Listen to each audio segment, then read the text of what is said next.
This is a Miami Sports Music Podcast Network production. This is the #1 Miami fan morning show. Clock Blockers, let's go! I know the whole city riding. A little early, it's a bit surprising. Business moves, now we enterprising. Switch it up, now we improvising. Go to get in the winter column. Whole squad been trained to go. Fins for life, we throw the foe. Singing this just to welcome bro. Two a time. What's up, ladies and gentlemen? How y'all doing today? It is your boy, Stephen D. Got chaos! What's going on, ladies and gentlemen? Good morning to my family, my Finlaws. What is up? It is Clock Blockers, the #1 Miami fan morning show. Super excited to be hanging out with y'all today, right here on the Miami Sports Music Podcast Network. It's been a while. It's been a few days. I haven't seen y'all. For those of you who don't know, my name is Stephen Daniels. You can follow me on all social media at Stephen D SKPL. Spread kindness, positivity, and love. Make sure you guys follow me there. Also, hey, look, if you want to follow Miami Sports Music, you can follow Miami Sports Music everywhere at Miami Sports Music, except online, where we are on on Twitter or on X, whatever you want to call it, at MIA Sports Music. Also, by the way, hit the like button, slap the like button, man, lady, whoever's watching right now, just hit the like button. It helps. It goes such a long way into helping the channel grow, and we can't do it without your help. No, seriously, we can't do it. It can't be done without your help. So make sure y'all do it today. There are plenty of seats waiting at the table for you. And, it definitely helps. So please, do that. It goes such a long way into helping the channel grow. Also, if you want to sign up to become a member today, there are plenty of seats waiting at the table for you. In the description below, you'll see membership. Sign up today to become a member. And there are plenty of seats waiting for you to become part of the family today. That's right. Also, hey, look, if you want to help the channel grow by donating, lots of different ways you can do it. You can use the YouTube live super chat, which is the $ below the bottom of the chat, or you can also use Cash App or PayPal, which is $MSM Podcast Network, or use the QR code right on your screen, or on PayPal, it's MSM Podcast Network, or use the QR code that's right on your screen. I want to give a big shout out to our sponsors of the show, ZSM Sports.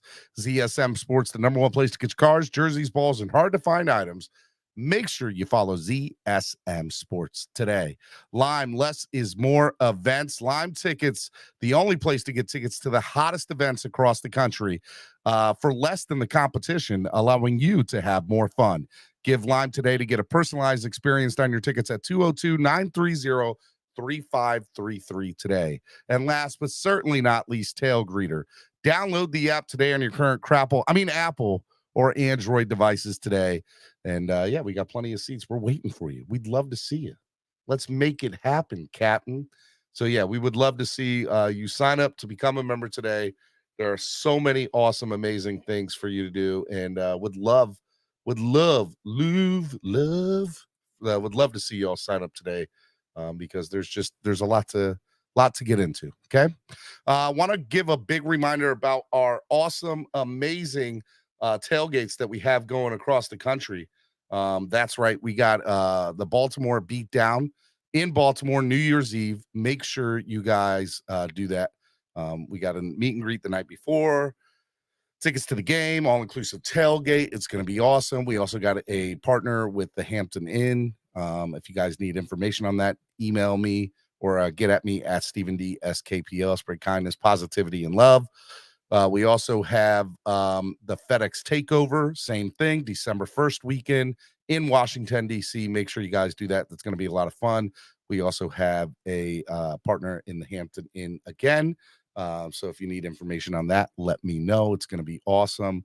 All the information about the tickets and the meet and greet and the bus, all that is on Tailgreeter. If you need tickets to the hotel, or if you need tickets to the hotel, if you need a link to the hotel, let us know.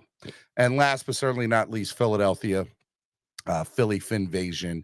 Make sure you all check it out. It's going to be so much fun, and we are super excited about it.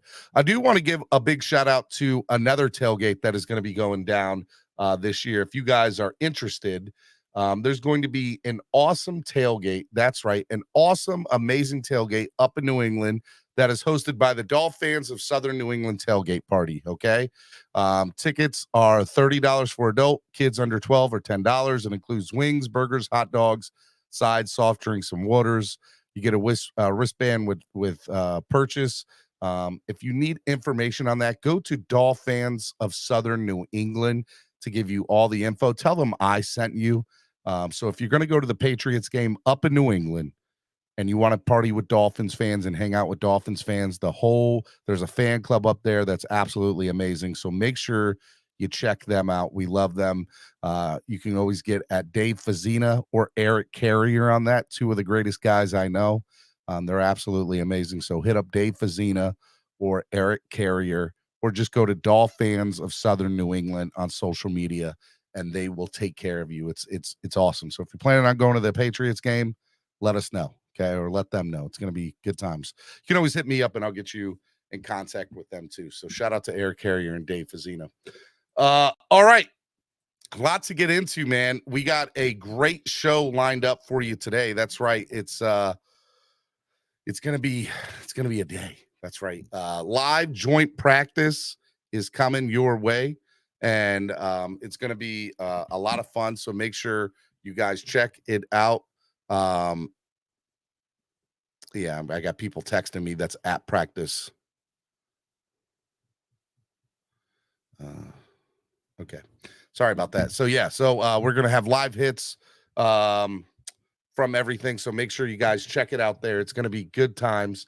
If you guys want the latest on Twitter, social media, you want live hits from there, today is the way to go. So make sure you guys check it out. It's gonna be a lot of fun today, and I'm hoping that you're gonna sit by and hang out and have fun with us. I do have some live hits from people coming today. I got Cameron there at practice today from East 32 Dolphins Tailgate.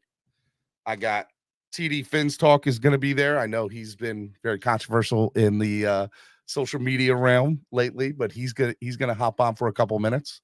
I got a few other people that are going to come on as well, that are there live at practice. So we're going to get a couple of different viewpoints and opinions from different sides of how they're all viewing things. What else do we got? We also have I'm going to go over the depth chart. You know, the depth chart was released today, and so I know that's tough to see on the screen, but we're going to talk about that a little bit more in there. And so we're going to talk about the depth chart, and I'm going to go over that, what you guys think. Yes, you know, good and bad. I'm going to talk a little bit about my trip to the Hall of Fame this past weekend in Canton. It was amazing. I had such a great time. Shout out to Richmond Webb. Shout out to OJ McDuffie. Shout out to, man, there was so many people there. It was Sean Wooden. There's so many amazing, wonderful people there that were there this weekend that I got to hang out, or at least see. Richmond and I got to hang out a little bit more than everybody else in Sean Wooden. But yeah, it was fun hanging out with some of the OGs of the Dolphins. Got to see a lot of Hall of Famers. I didn't get a chance to meet Zach, but I know a lot of people that did, because I was there on Saturday. But yeah, we're going to get into all that. It was a lot of fun. So sit tight, hit the like button if you haven't done so yet. 80 people in the chat. And, you know, I definitely want to be able to y'all and see y'all. What's going on? How's everybody going in the chat? Let me say hello to everybody in the chat. I haven't said hello to a lot of y'all. It's been, 3 or 4 days. Big news for me personally. Bought a house yesterday in Mississippi. Yeah, I signed the paperwork. Well, we didn't close, obviously. We just put the offer in. It got accepted. We signed the intent letter. So I'll be moving to Mississippi. Yes, I am leaving Maryland. I am moving to Mississippi, and that will be done that'll be done by Labor Day. Hopefully we'll get all that done by Labor Day. So I'll be in Mississippi by Labor Day. So I'm pretty excited about it. That's why I wasn't here yesterday, because we were like in the middle of doing that yesterday, and it's been just a lot. It's been a lot. Man, it's a lot going down right now. If you guys need help with anything, let us know. And, we'll get your questions answered. If you guys want to do it, it's going to be awesome. Travel Not says, what part of Mississippi? I'm moving to Pearl, Mississippi, right outside Jackson. So I wanted to go to South Florida. Obviously, that's the goal one day, but it's just too expensive. So we got a really great deal in Mississippi. My wife's from there. And so we're just going to move near her family and be a part of her family. And it's going to be a lot of fun. So I'm excited, man. Moving down south, making sure no boat riots pop off. Okay. I'm just saying. Travel Now says, I stay in Jackson. Yeah, man, I'm moving to Pearl. What's your closest stadium by your new house? There's actually a minor league baseball team right there in Pearl. So I'll be going to a couple of Mississippi Braves games, the AA team for the Braves. So that'll be cool. I'm excited about that. Yeah, we're going to get into all that. All right. Hit the like button if you haven't done so already. I'm trying to get everybody on right now. And I think the first hit we're going to get is from TD because TD's there live. And I'll ask him a couple questions about everything that went down, as well as, his thoughts of everything. And Cameron will come on, and I'm hoping to get a few other people on today. So yeah, we're gonna have a good show. Hit the like button if you haven't done so already. It's gonna be good stuff. Hit the like button, fellas and ladies. Already getting some live out at training camp. The Falcons are already out onto the field. So let me show you a little bit of that. This is coming from Nando Talk, who's already there live. Shout out to Nando. Love that guy. He's pretty awesome. There we go. All right, let me bring on the first person right now. My man who's actually there right now live. He's been very big in the media last 24, 48 hours. My brother from another mother, Mr. TD Finns Talk. What's up, TD? OJ, man, I'm sorry, man. You don't have to do this. Oh, don't TD, TD, don't do that. OJ's my boy. Don't do that. Hey, I like OJ. You're both too. my boy. You're both my boy. I got love for both of you. I like OJ too. He's still my boy, even if I ain't his. It was never anything personal. He just, at the end of the day, took exception to my opinion. That's all. It's all good. Look, it was weird because yesterday I had it was weird because I reached out to you. You obviously didn't pick up till today because you were a little busy yesterday. And then I hit up OJ to make sure he was good. And you're both, I know both of you I know OJ outside of Dolphin stuff. And I know you outside of like Dolphin stuff. And you're both great, amazing guys. And I think if more people saw that side of you and that side of, I won't say him, but I think more people would have a better understanding of it. So it really hurt yesterday that you two were going at it with each other, I have to admit, because I like both of y'all. You're both my boys. Well, Steven, all I was doing was posting my normal Twitter stuff. And I don't think you did. Here's what I'll say. I don't think you did anything different than what you've been doing for the last couple of years. Is it the way I go about it? No, but I don't think you've done anything different than what you've done the last couple of years. But that's why I'm like, it's just normal. This is an everyday for me. If it wasn't OJ, it was random Dolphin lover 1, 2, 3. I don't look at it as anything different. Mm-hmm. It's nothing. But my thing is, Steven, do you have Twitter up, bro? Yeah, I have Twitter right now. Do you see my last post? I will share it. Give me 1 second. Let me go to it. You keep talking. I'll look it up. People take these things more serious than the people involved. Well, I could have told you that. All these people, TD got checked. Oh, he's canceled. There's no coming back from this. All what right. are you talking about? Here it goes. And I'll share it up on the screen so people can see it. It's been here. Let me make it a little bit bigger. He goes, it's been an amazing week. You do realize start with what was wrote to me. Okay. TD, you had a rough week or so. Better change your energy, bruh. And he go, your reaction was, it's been an amazing week. You do realize the people who attacked me hated me before this. No matter what I do, they will hate me. all because I'm vocal about my opinion. So why would what they do bother me? The people that matter to me are the 25,000 subscribers on my YouTube that support me every single day. The same people that just donated $1,000 for me to fly to Houston, rent a car, and get a hotel room just to cover the joint practices between the Dolphins and the Texans. Those are my real people. They are family, home of the real Miami Dolphin fans. It has never been my business what other people think about me. I just keep grinding, something most of my haters know nothing about. Here's a little secret. All those who attack me, come against me, wish bad on me, I still love them, for they do not know what they do. God bless. Here, I think that's great that is your viewpoint, or that's your stance on that.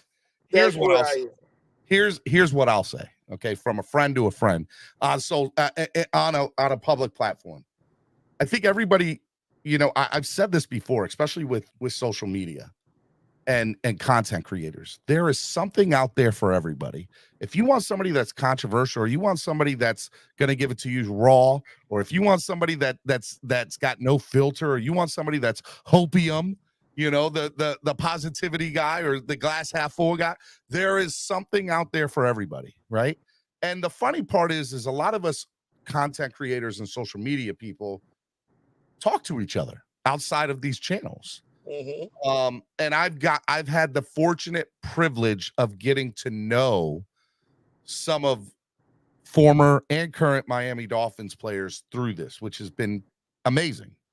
Lifelong dream, right? But what I'll say is I've gotten to know people away from their content, away from the field, away from them signing autographs, or away from them putting on whatever, their personality in front of the channel.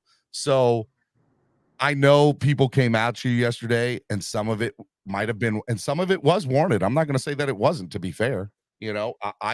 I don't go about my channel the way you do, but that's what makes us unique and different. And that's what I love about you, so, but I love OJ too. And I hate we're going at each other, but Steven, not everybody can love everybody. Not everybody can sing Kumbaya like me. I get it. I understand it. When you say some of it was warranted, what people got to understand is I agree. If you don't like my opinion, I have no problem with someone saying you're wrong. I don't like your opinion. That sucks. You know, X, Y, and Z. All of there's no except. I don't have any issue with him clapping back. That's dialogue, right? Well, I mean, and to be fair, and this is my take on OJ's stance. He was warranted in everything he said to you. Like, he wasn't, like, that's his prerogative to do that. No. Well, I'm not going to say everything. I'm not going to say everything. What I'm saying to people is the fact that clapping back, arguing my points, and disagreeing is all warranted. When you start saying, shut the hell up, period, go find another team, I'm asking you to spend your money elsewhere, you don't own anything. And my point of view is this. I'm talking about what it'll take to hopefully win a Super Bowl. It don't mean I got the right formula. But since you want to be a little bit disrespectful and tell me to shut the hell up and find another team, that's only when I clap back and said at the end of the day, we're talking about winning a Super Bowl. You had 8 years and never did it. So what do you know? That was my reply to him. But so here's my problem with you. So you and I are keeping it a buck. We're having a good conversation right now, right? I'm going to tell you, for you to say that to an NFL player who put it out all on the field and didn't win nothing. But it doesn't matter. It doesn't matter. TD. You got paid money from me. TD, hold up. Listen. We're having a back and forth here. We're having a dialogue. You got offended by him calling you out that way. And I feel like all you did was revert it back to him when you said that statement. But that's him starting that. But that's him starting that. I didn't have any problem. Doesn't matter if he starts it. If they go low, you don't go low, or you go high. Yes, I do. No. I'm a grown man. I do as I choose. I mean, that's what I did. Too. That's fair too. And that's what I did. So at the end of the day, yeah, he's an NFL player who played the game. You didn't win nothing. As fans, the merchandise, the tickets, and everything that we spend money on, who do you have the right to tell who can be a fan and who can't? Players don't have a right to tell who can be a fan. Hold on, let's get something straight. It's his right to say whatever. Now, whether you choose to listen to that or somebody else, that's on them. Do I like that he said that? Probably not, to be fair with OJ. But hold on, you hold him in a standard of being a player. Say what? You're holding him of a standard of but he was a player. If you're gonna give him that caveat, all right. So you and I have had conversations about like content creators or YouTubers or people that cover the team and how some of them don't get the respect that they deserve because they didn't play the game at a high level, right? You and I have had conversations about that, and I find that very disrespectful or upsetting to the first for me personally, because I think I know enough about football to talk about it, and I'm not saying that my viewpoint is anything that should be listened to by the world. I have a public platform, and if you choose to listen to it, great. It's my opinion, and that's how it always comes out for me. But I don't think I would ever sit here from a player standpoint and say, who the hell are you to say that? He was a product of the Shield. Shut the hell up, though, indifferent. Huh? Shut the hell up, though, Steven. Well, I get what you're saying. You're trying to prove your point. I understand it, but shut the hell up, though, Steven. Why is that? Why should I shut the hell up then? Period. And matter of fact, you need to go find another team. Oh, but that I'm asking you to not spend your money with the Dolphins anymore and find another team and shut the hell up. Period. But TD, I don't my opinions aren't as extreme as yours. Regardless, it doesn't matter if they're extreme or not. I'm telling you, shut the hell up, and period, because I'm an ex-player, and you need to go find another team, Steven. It don't matter if they were light opinions or heavy opinions. Ex-players are not gatekeepers. I don't fandom. Well, all right, so they're not gatekeepers of fandom. To be fair, TD, I don't think anybody should be gatekeepers. Remember this. But what I will say is, every fan and former player has an opinion about how to view another person's fandom. It doesn't make it right, but we all do it. But you're making him above me in fandom because he's OJ McDuffie. I'm not. No, because you said, but TD, he was an ex-player representing the Shield. That doesn't make him a bigger fan than me. Now, if he was in that post talking X's and O's, a bigger fan, correct? Hold on, Steven. If he was in that post talking X's and O's, then he has every right to tell me to shut the hell up. What do you know? He wasn't talking X's and O's. He was talking fandom.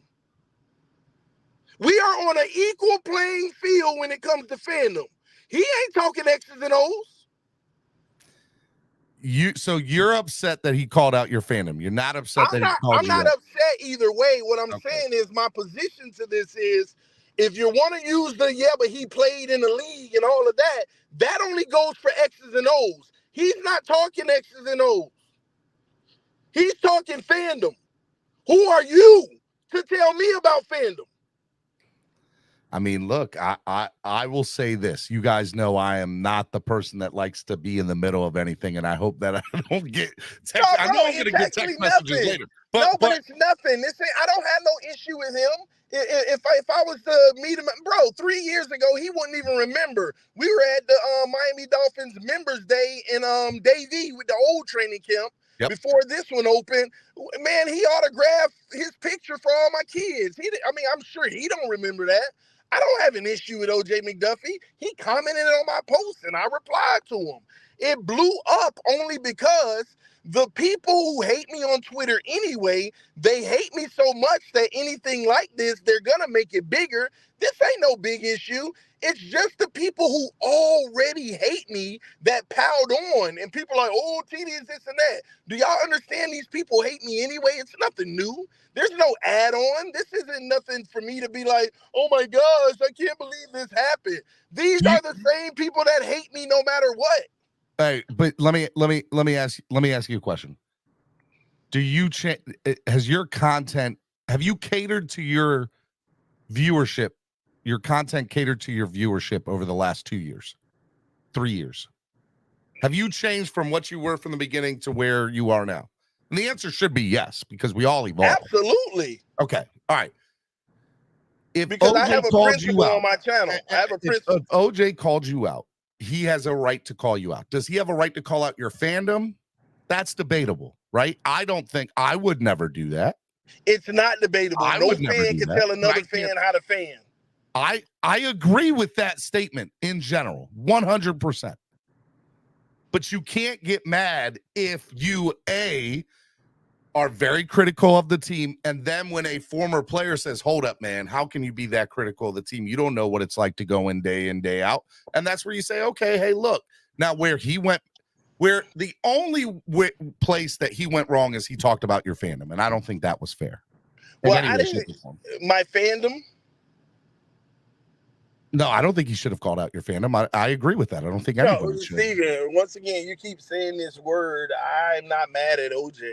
I'm just arguing my point here. No, I got you. What I'm saying to you in all of this, Steven, is I have a principle on my channel.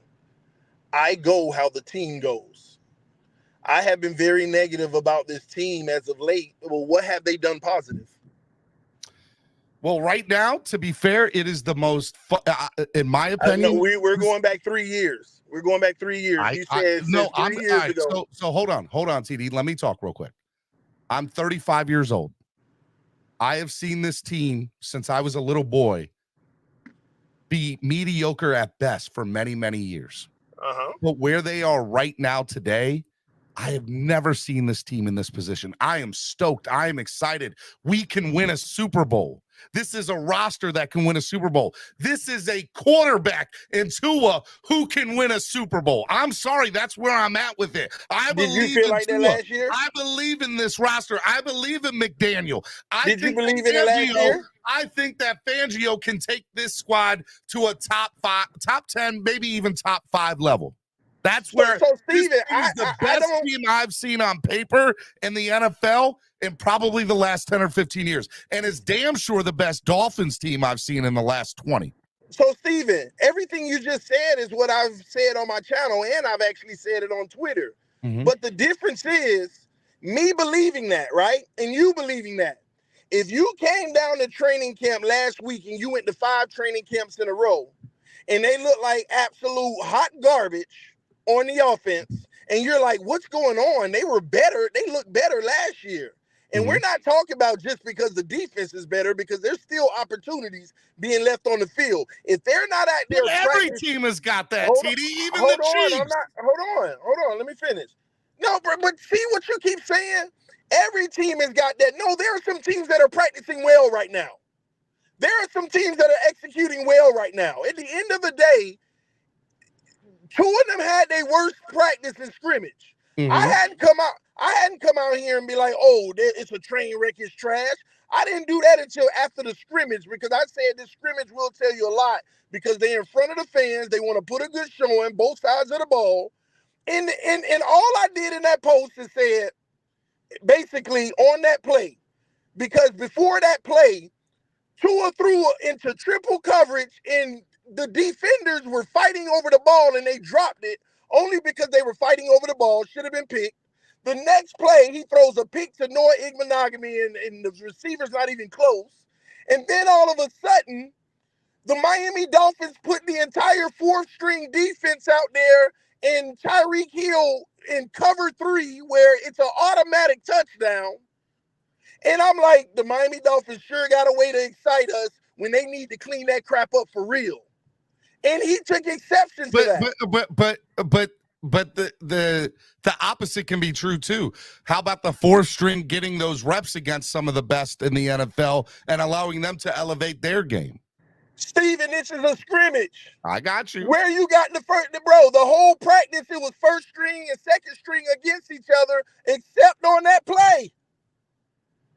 On that play, literally, you got number 48, you got number 30 guys that will. Well, let me also say this, TD, and the other side of this conversation is, how awesome do you feel about this defense right now? Because that's where I would be at with it. Look what Vic Fangio has done in less than 2 months to get this defense where it is stopping. You don't know where the defense is. We're not going to know where the defense is until today versus Atlanta. I mean, our offensive line is so trash. but TD, you can only go off of what you see when you see it. So at that time on Saturday, I could only judge what I saw or what you would see in the moment. Now, hold on. TD, sound like the internet monster got him. You sound like the internet monster got you, TD. All right, go out and come back in, TD. All right. Miami Sports Music's #1 Miami fan morning show, Clock Blockers, right here on the Miami Sports Music Podcast Network. Jerome Baker's wearing the orange jersey today. We got a lot of really awesome stuff today. We're going to have live hits from training camp all day today, live Twitter updates, beat reporters, Dolphins content creators, all that. We're going to get to them. Look, for those of you who, there are a lot of people that watch my show that are not huge fans of the person and of TD, and they're fans of him. Here's what I will tell you, me personally. I know TD behind closed doors, the same way I know a little bit of OJ, right? And everything I know about OJ behind closed doors is nothing but first class, top notch, absolutely amazing. Would do anything for a fan and is one of the nicest people you ever meet. And you know what? TD Fins Talk is the same way. And I can't say enough nice things about the man who's one of the nicest people you ever met. But you don't have to like his content. But him as a person, you don't know him as a person. You know him as a content creator.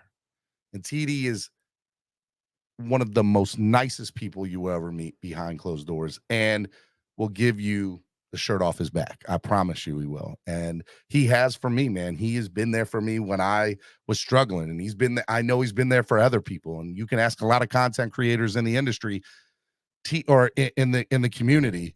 TD has helped them and elevated them to another level. So you say what you want about him, and I get it. Maybe some of it, maybe you don't like the way he does his content, and that's fine. But him as a person, top notch. There's not a lot of better people in this world than him. I can promise you that. All right. Let me TD got off. He was in the back. I was going to bring him on, but I guess he's not. All right. Hey, real quick, before we get going on everything else, I already told you all about this, the tailgate party in New England. But let me bring on my brother from another mother, Mr. Eric Carrier. What's up, Eric?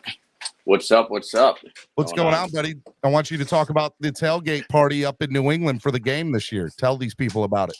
Yeah. So something that we've hosted a couple years ago, kind of right before COVID.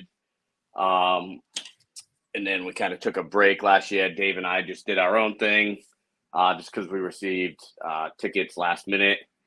Parking is super touchy in New England. Now that they opened up and reconfigured their parking lots, it may be a little easier for people. So basically the plan, Sunday night football, can't get any better than that. Nope. You're right about that.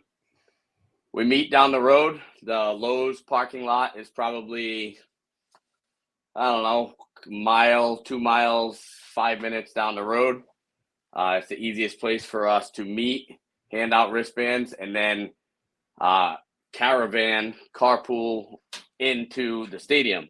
If you've never been to Gillette, it's not like some of these other parks where you can call ahead of time and say, hey, I want to secure your lot for a tailgate.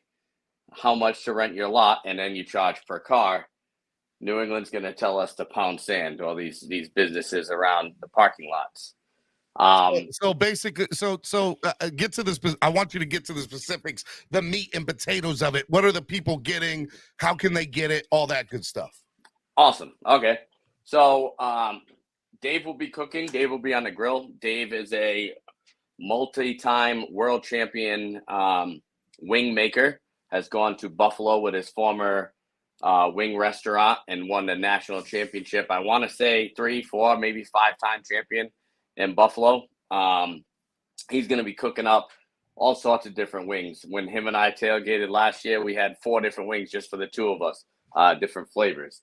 You're going to get all sorts of different wings. You're going to get hamburgers, hot dogs, probably some chorizo, so, some Portuguese meat, which is big up here. You're going to get drinks, non-alcoholic related, soda, water. I believe the price point was $30. We're not making We're not looking to make money on this. We're looking just to cover the expenses of the tailgate, and anything left over will be donated to someone's DCC. Awesome. We won't be making a dime off of this.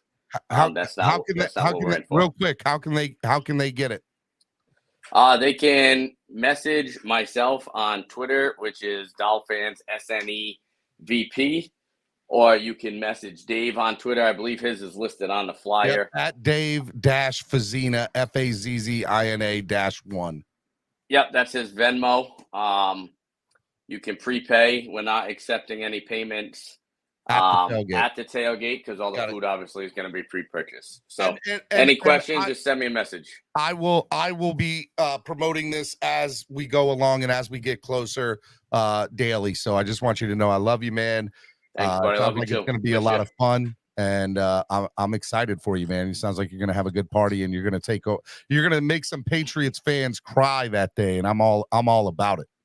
Yeah, it's always the goal when you head into that place is to walk in with a smile and walk out even happier. I love it, man. All right, man. Let me let you go, and I will bring you on later this week, and we can talk some Dolphins football. Yeah, for sure. Friday, right, let me know. Love you, man. Be good. I love you too, bud. Bye. All right, Miami Sports Music's #1 Miami fan morning show, Clock Blockers, right here on the Miami Sports Music Podcast Network. I got another friend that's out here right now, my man Cameron 954, and I'll also bring on TD, who's still in the back, who came back on. Let me say hello to you first, Cameron. What's up, buddy? Good morning. How are you? Good. Pretty good. What's up? So I'm sitting over here on the. Nothing. I'm just here at the practice. Go ahead, Cam. I'm sitting over here on the Dolphins side. On the Falcons side, on the far field. Falcons going through the drills and warm-ups right now. Where are you at? Where am I at? Yeah. I'm under the friends and family tent across the field from you. By the way, we're live right now from training camp. I'm next to the dome. I think I see you. You can't miss him. You're smack dab in the middle of the back. Yeah. I see you. His ugly I just don't care. Hey, Cameron, just because we're finishing up the conversation about it, and then we're going to get into like the conversations about the joint practice. You had a little bit of a take on the TD OJ take. Do you want to just give your 2 cents worth real quick? Well, listen, man, I fell on the sword for TD last night. I got burnt. And I don't know if TD saw that, but I was like, man, sorry, Cameron, man. I'm like, leave the man alone. He's got a family to provide. I said it might be funny, but he's got his livelihood. And Crystal, I don't know, might have taken it a little too far, but I can't regulate these people. I just have an opinion, and OJ was perfectly in his right to say what he did, and so was TD. It's a free world, right? We all have opinions. We just want to see our team win. And TD looks at it from a different perspective than OJ does. And, I respect them both. So, I mean, that's where I fall in it, I don't think. Yeah, I got love for them both, just to be fair. I don't think it's anything to be canceled for, but, it's 2023, and that's the culture we live in. Yep. TD, you're on mute. Yeah, go ahead. Let me say this about cancel. You can't be canceled by people who already canceled you anyway. I mean, listen, TD, I don't believe in that word. Me either. But it's crazy. I don't think it's. I think it's a word used by people who have little to hold on to. And honestly, I move past all that and just do my thing. And people are going to say whatever they say, and don't bother me. Hey, but I appreciate you having my back, Cameron. But it's all good, man. I wasn't bothered. No, I know you weren't, man. If anything, it just shines a little bit more light on you. Any press is good press. That's what we say, right? Exactly. But hey, I'm glad he did have his conviction about the team, though. Oh, absolutely, and he should, man. He wore that. He wears the crest, and he's got to stand up for his team and his players. And I get it. Hey, live joint practice updates for you. Duke Riley is back in uniform after missing the last 2 practices. And Eric Ezekama and safety Deshaun Elliott have also returned to practice in full pads today. Hey, so TD, I don't know if you know this, on the field that I'm closest to, it's where the defense versus offense is going to go from. So it's the Dolphins defense going to be against the Falcons offense on this side. And on the side that you're at, it'll be the Dolphins offense against the Falcons defense. Hey, a couple of other news and notes about people in practice. Dolphins safety Trill Williams. I'm going to put you on mute real quick, TD. Dolphins safety Trill Williams has ditched the red non-contact jersey. It's the latest step in his return from his last year's ACL injury. By the way, this is from Daniel Oyefusi's Twitter. Shout out to Daniel. Brandon Jones does remain in a red jersey. And add Devon A-Chain to the list of Dolphins back at practice in full pads today. So it sounds like everybody's back at practice for the most part, healthy and ready to go, i.e. minus Jalen Ramsey, obviously, and i.e. minus Brandon Jones. But, it sounds like he's, still working towards it, which is great. So it's really cool, the joint practice. So you've got all the friends and family from the Falcons. Hey, Steven. Yeah. If I can, I'll you can put me backstage and forward, but I'm gonna try to give you some live like verbal narration. Yeah, Cameron and you both. I'll take it from you both today. It sounds like it's going to be good. So I'll just put yourself on mute. If you got something to say, go ahead and get in. I'm bringing people the live updates all morning. So you're going to get TD's version and Cameron's version. And they might be 2 different versions of what they see. But you know what? You're going to get both. Hey, so what I'm going to do, Steven, is that I'm going to, once the team versus team drills start happening, I'm going to go over there and try to find TD and sit next to him so we can both look at it from the same perspective.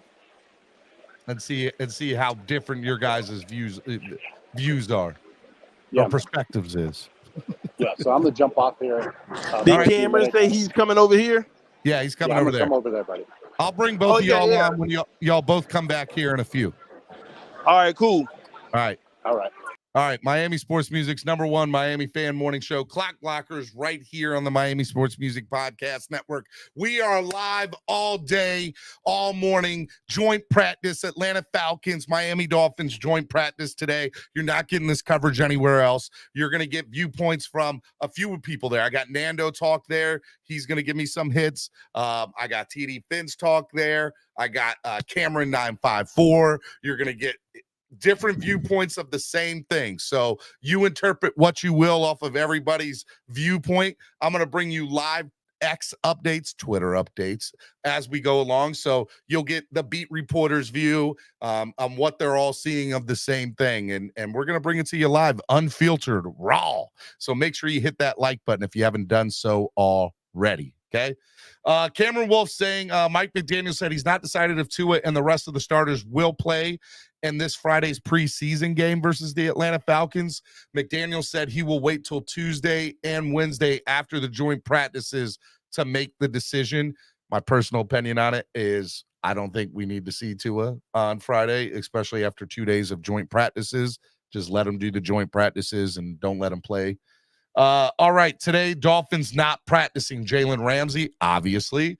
Keon Crossan and Ethan Bonner.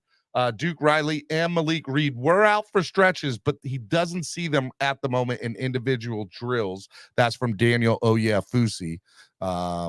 Make sure y'all do that. Jalen Phillips looks massive, King of England. I'll show you this video right here. He is a monster, I will admit, compared to the other guys here. He is something else. So this is some of the video from practice right now. The guys in the drills, that's what's going on right now. I'm excited to see the 11 on 11 today. What's going to happen? The wide receivers versus the DBs. That's going to be a good one. Hitting drills between the linebackers, the offense and defensive linemen are always good.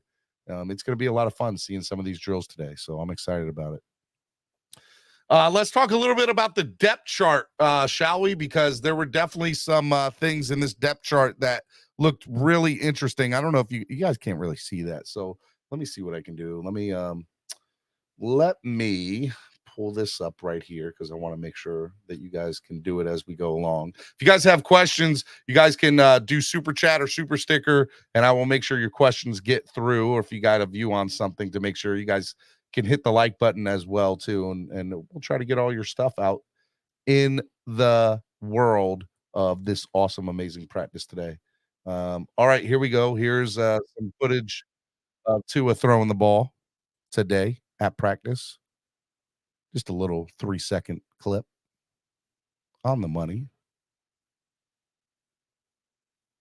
Uno. I love Uno. I can admit I'm a Tua guy. Barry Jackson reporting Ezukama, A-Chain, Elliott all back at practice. So the guy's still out. Obviously, the ones I just said. He said Nick Needham is out too. Adding Nick Needham. I'm hearing, let's see here. Cam Smith leading a lot of the guys, being a leader, verbal on the sidelines. I like that. Marcel Lewis says, McDaniel said, Marcel Lewis Jock covers the team, says, McDaniel says Teron Armstead will be held out of team drills, but will probably go tomorrow. First day of joint practices, Dolphins want to be smart about his workload as he returns from his off-season knee injury. McDaniel did go on to say today in the press conference, Jalen Ramsey dropped his crutches because they were stolen. He's kidding. Jalen is doing well at this juncture. The trainer will get mad at him if he keeps on saying he's ahead of schedule. So he's obviously still saying he's ahead of schedule with everything here. All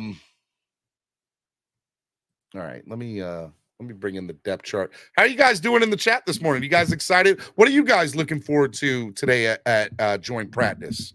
I want to know what you guys are looking forward to seeing, because there's a lot to be looking for today. That is for sure. All right, here we go. Snipping.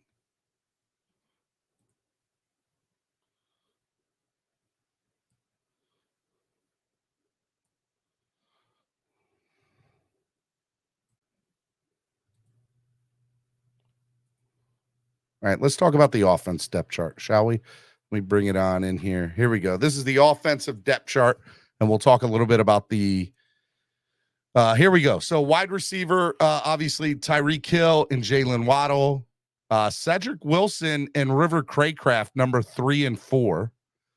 So Cedric being listed as the 3rd wide receiver right now, and River Craycraft being the 4, ahead of Braxton Berrios. Has somebody told you for the last 2 weeks that River Craycraft is a lock to make this team and is going to be ahead of Berrios on the depth chart? Pretty sure I've been saying that for like the last 3 weeks. So yeah, so I like that. Chosen is number 6. I am very surprised about that. I didn't think Chosen would be that low, to be fair. And then Braylon Sanders is ahead of Eric Ezukama. So I don't, look, I get the first depth chart is motivation for some people. It might not even be real with certain aspects because it could be as a motivating factor to get the guys to keep playing at their best. But, just looking at the offensive side of the depth chart, it is a little disturbing that Eric Ezukama is below everybody with the exception of Freddie Swain, right?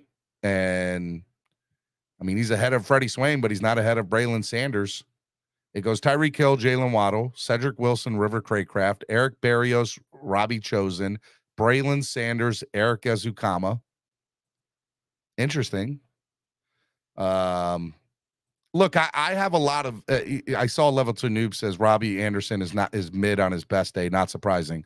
You're still talking about a guy who, for 2 seasons in the league with no quarterback throwing to him, was getting over 1,000 yards. So, CB83 says can't make the club from the tub. Stephen D, you're not wrong about that. You are not wrong about that. EM Baller says depth chart doesn't mean much until week 1 of the regular season. That's fair. That is fair. Chosen Anderson has made plays, those. That's true. chart means squat. Why do they put out a chart then? I don't think it just means squat. Do I put all faith into the chart? No. But I don't want to sit here and say it doesn't mean squat. I think that's unfair to say, personally. You know, my viewpoint is look, it's there to motivate certain people. That is what it's there for. 100%. And if you think it's otherwise, that's fine to have that opinion of it, but it is there. Not this early. So what we will do is, what we can do is at the end of the day, we can take this depth chart, compare it to the final depth chart at the end of, or going into the week 1. And there will be some similarities. So don't think it doesn't have anything to do with it. I do think that there'll definitely be a couple of differences. But the one thing, the biggest surprising thought on the offense to me is seeing Eric Ezukanma so low. All right, let's look at the defensive side of the depth chart. And by the way, we are live from training camp this morning. Just want to throw that out there. I got TD Fins Talk. I got Cameron all in the back. They're waiting to come on. They're going to be on here soon.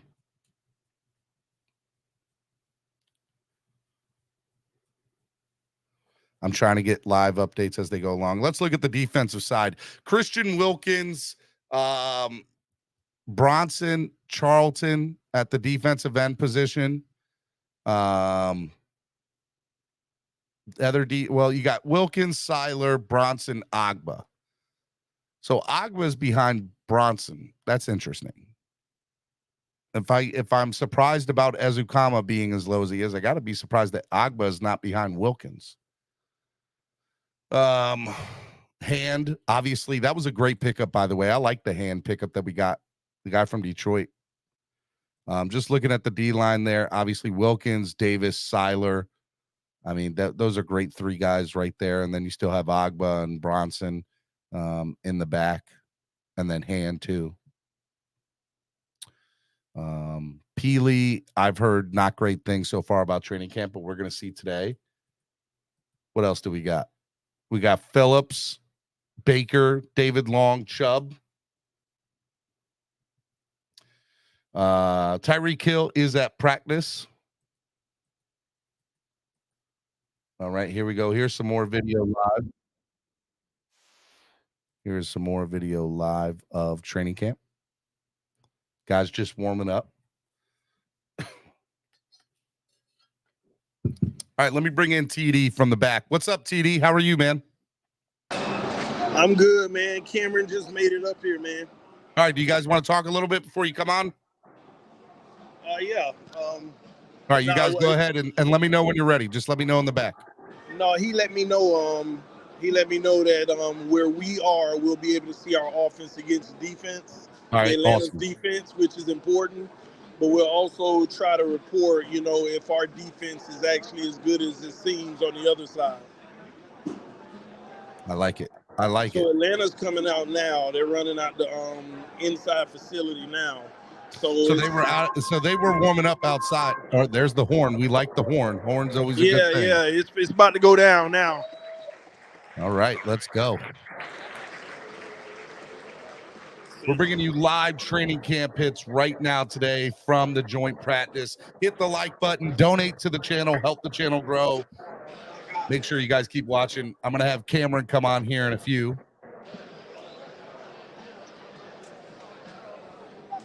Yeah, Cam right here next to me, man. Tell Cameron to get on. He's saying get on. He said he's fixing to do that right now. He said don't rush him, Steven. Here's some of the Atlanta Falcons warming up on the facility. Yeah, it's about to go down. I think we're finna do one-on-ones maybe. Oh, yeah, it's going to be on both sides of the field. Here come one-on-one. So Tua, first one-on-one with Waddle. Incomplete. No separation.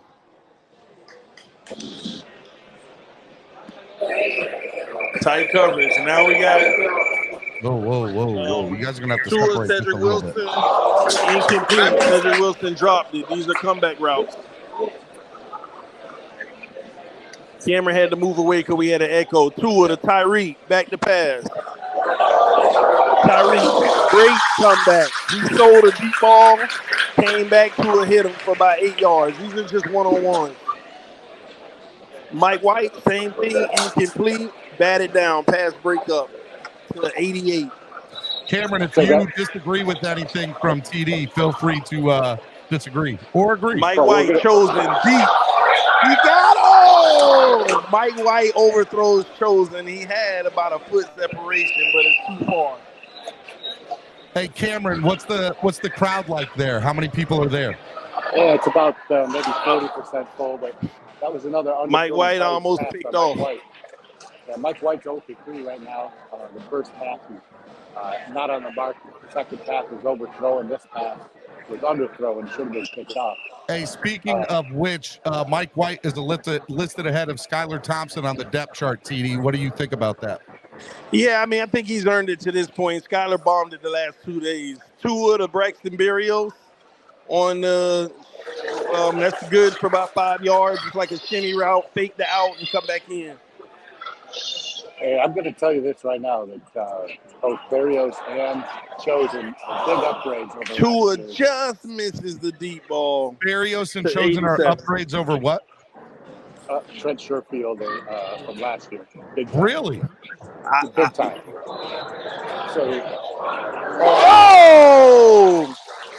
Perfect pass from Tua. I don't know who that is, 86 or 88. It's for the deep ball for the touchdown. Now, that was one of the rare in strides. CD, that was Davis. Huh? Dawu Davis.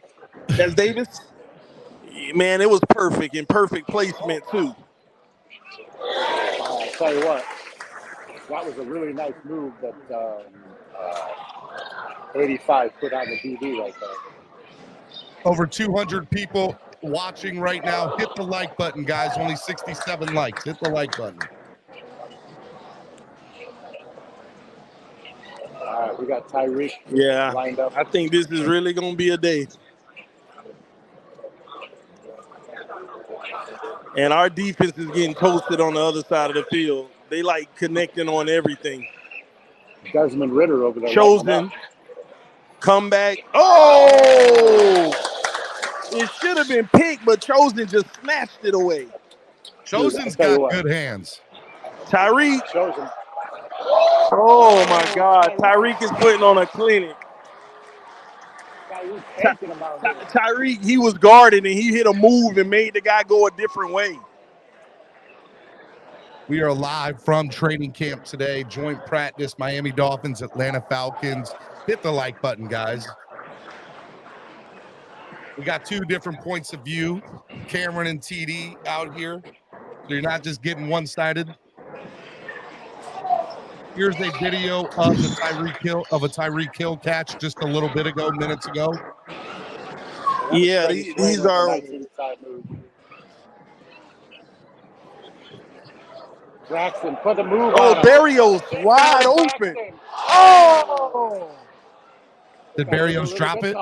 Tua missed Berrios deep, wide open, just by a little though. It wasn't far off. Daniel Taylor says exciting is an understatement today, Steven. Jose says smash the like button. You got to catch that, bro. Room, only 79 likes. Let's go. Hey, you got the Falcons uniform numbers up there. The Skylar on the field now. I can get it. Give me a minute. Oh, he dropped the pick. The guy dropped the pick.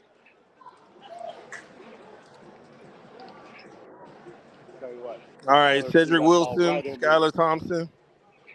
Skylar threw that ball right into DB's hands. He dropped it.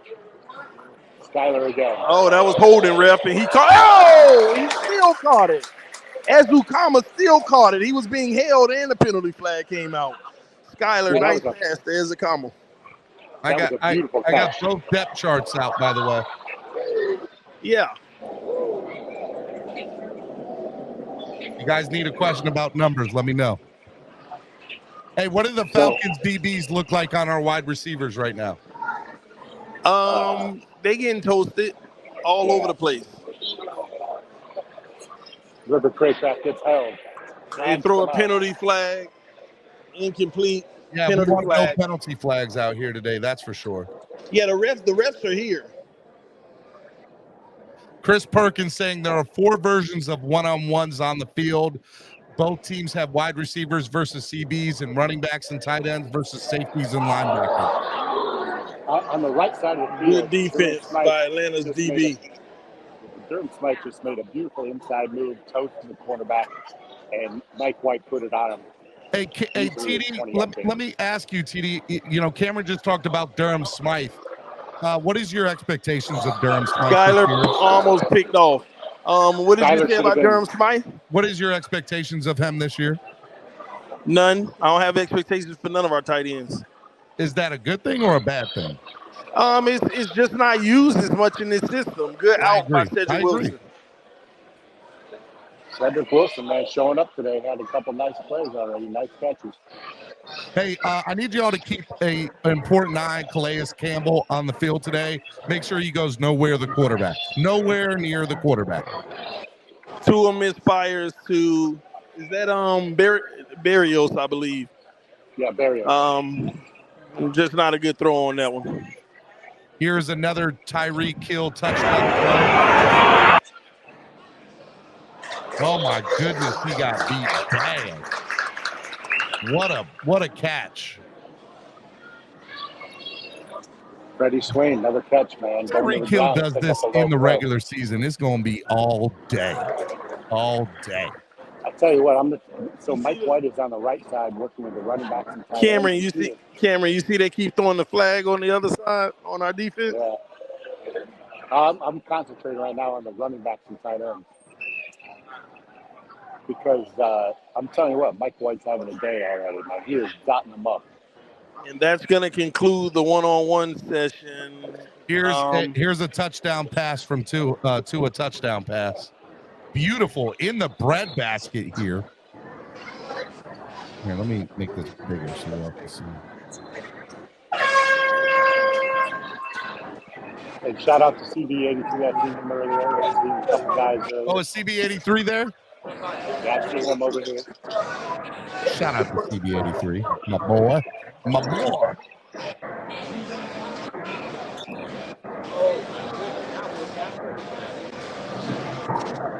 All right, what have you guys seen so far? Give us what you saw so far in the first one-on-one. Start with you, Cameron. Cameron, you go first. For me, Mike White, man, hasn't missed a pass. He's sharp, looks sharp. Just behind him, missed a couple deep balls. Skyler, there's a big drop-off between those two and Skyler today. PD, what have you seen so far? Tua, he connected on some nice deep balls. Well, not many, but like he made his throws. He probably had like 2 to 3 misfires, but the receivers are really putting on clinics. Like literally got the DBs wondering where they should be going, and Tua's just hitting them. Skyler is hit and miss, and Mike White is hit and miss as well. But overall, our offense, when I can't wait till we get to 11 on 11 to really see. But overall, in the one-on-one sessions, we definitely dominated. Now, I kept peeking over to the other side of the field, and that's my concern. Our DBs were getting toasted, too. Now, they made a few plays, but a lot of laundry on the field and a lot of completed passes for touchdowns. All right, hey, real quick, Safid Dean just tweeting, Falcons DB A.J. Terrell couldn't complete an interception after a rep against Chosen Anderson. Dolphins DB Cater Kahoo had a pass breakup, and Falcons tight end Kyle Pitts is still too damn big. You agree with that? Yeah, I mean, I'm seeing them over there getting. I'm gonna be honest. They made some plays. I saw some plays made, but I saw a lot of us getting abused. But that's just the secondary work. I want to see the 11 on 11 when the trenches are involved and the linebackers are involved as well. I'll tell you this, it's really obvious that the wide receiver speed that the Dolphins possess is on another level. I mean, we're talking about pro football athletes out here on the Falcons defensive secondary that are just lost, and it seems lost against Waddle and Tyreek and Chosen. Hey, guys, look at the screen real quick. Is this the catch that you guys were talking about from Chosen where he just stole it? Let me see. Exactly. Yeah. My goodness. The he's guy got had great hands. position. I thought it was picked, but Chosen just ripped it away from him. He just ripped it away from him. Now, is this a bad ball placement by Tua there, or is this good ball placement by Tua Well, there? you can't blame Tua because it's a timing route. It's one of those ones where you release before the receiver. It's the dangerous plays in the NFL where you really can't fault the quarterback because he's not supposed to make a read. He's supposed to throw it, and then the receiver has to sell the goal and come back. But the DB never bit. So those are the risky plays. It also looked like the DB was holding there, too. I thought it was great coverage. I don't know. I mean, just looking here, it looks like he was holding. I'll tell you this: if that's an inside shoulder pad throw, you want your wide receiver to make a play like that. You don't want him to give up on the ball. You want him to go fight for that ball if it's off placement, and that's what Chosen did. Right now, we're just working on kickoff coverage drill. Nando Talk just tweeted, he said, Falcons defensive backs are holding hard with a capital H-A-R-D. Plenty of flags, too. Only way to stop the Dolphins receivers, I guess. Yeah, we definitely abusing them. Our receivers got them going 360. And like I said, man, the speed element is just on a different level for the Dolphins. All right, this is A.J. Terrell, defensive back from Atlanta, almost intercepting it, but not pulling it all the way in. So that was 2 consecutive passes from Skyler that should have gone. So that's a Skyler pass here? Yes. Is Skyler looks like he's underthrowing the ball there. Do you agree with that, TD and Cameron? Yeah, he just off right now. I think two practices ago, he's just like I'm telling you, the first 3 days I went to practice, Skyler was the better quarterback on the field. But 2 practices ago and the scrimmage, he just gave Mike White the job to me. I agree. And Mike White has played very well. I agree. Hey, one of our listeners, Gabriel Sosa, is at Kansas City Chiefs training camp today.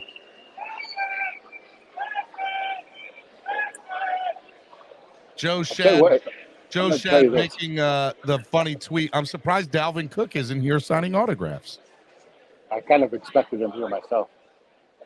But I'll tell you this: with the new league rules and the kickoff returns and such, if the strategy is for the Dolphins to kick it right at the goal line with a lot of height, to get the coverage down the field quicker. Yeah, they're being successful right now. Because he is dotting up that line. Have you both looked at the depth chart that was released this morning? Yeah, it's a bunch of crap. Why does everybody like? Look, I agree that it's not all the way accurate or whatever, but to say that it's all crap is just go look at the cornerbacks and then you're done. Is Noah number 1? Is Noah ahead of Cater? Here it is. Defense: Xavier Howard, Jalen Ramsey, Nick Needham, Cater Kahu, and Noah Igbenogany, Justin Bethel. Cam Smith is behind Noah. Cam Smith is behind Noah. Oh yeah, this is a crap. Yep, I agree. Sure is. Yep, every bit of this. I don't believe. I'm sorry. Now. I'm sorry, Steven, bro. I gotta leave Cam early, man. Why? I just saw OJ and I'm getting nervous, man. Oh, come on. Don't do that. Don't do that. OJ's my boy. Stop it. You're both my boy. He my boy too, man. Even if he don't do it, I'm just teasing. OJ, you won't go over there and say hello to him. Oh, he here? I think he's there. Is he out here? He's up there with Travis. Oh, I need to get out of here.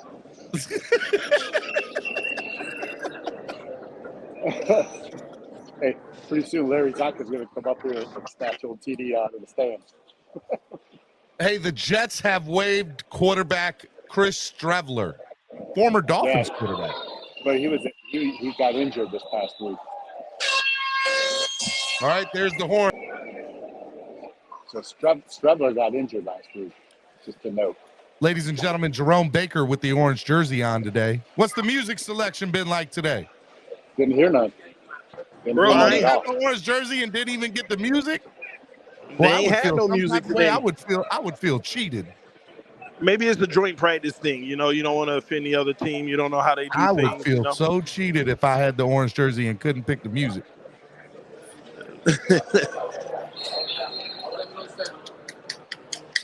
Oh, we finna have 7-on-7 maybe. 7-on-7. Let's go. Guys, 318 people in the building. Hit the like button. Let's go. Well, 7-on-6.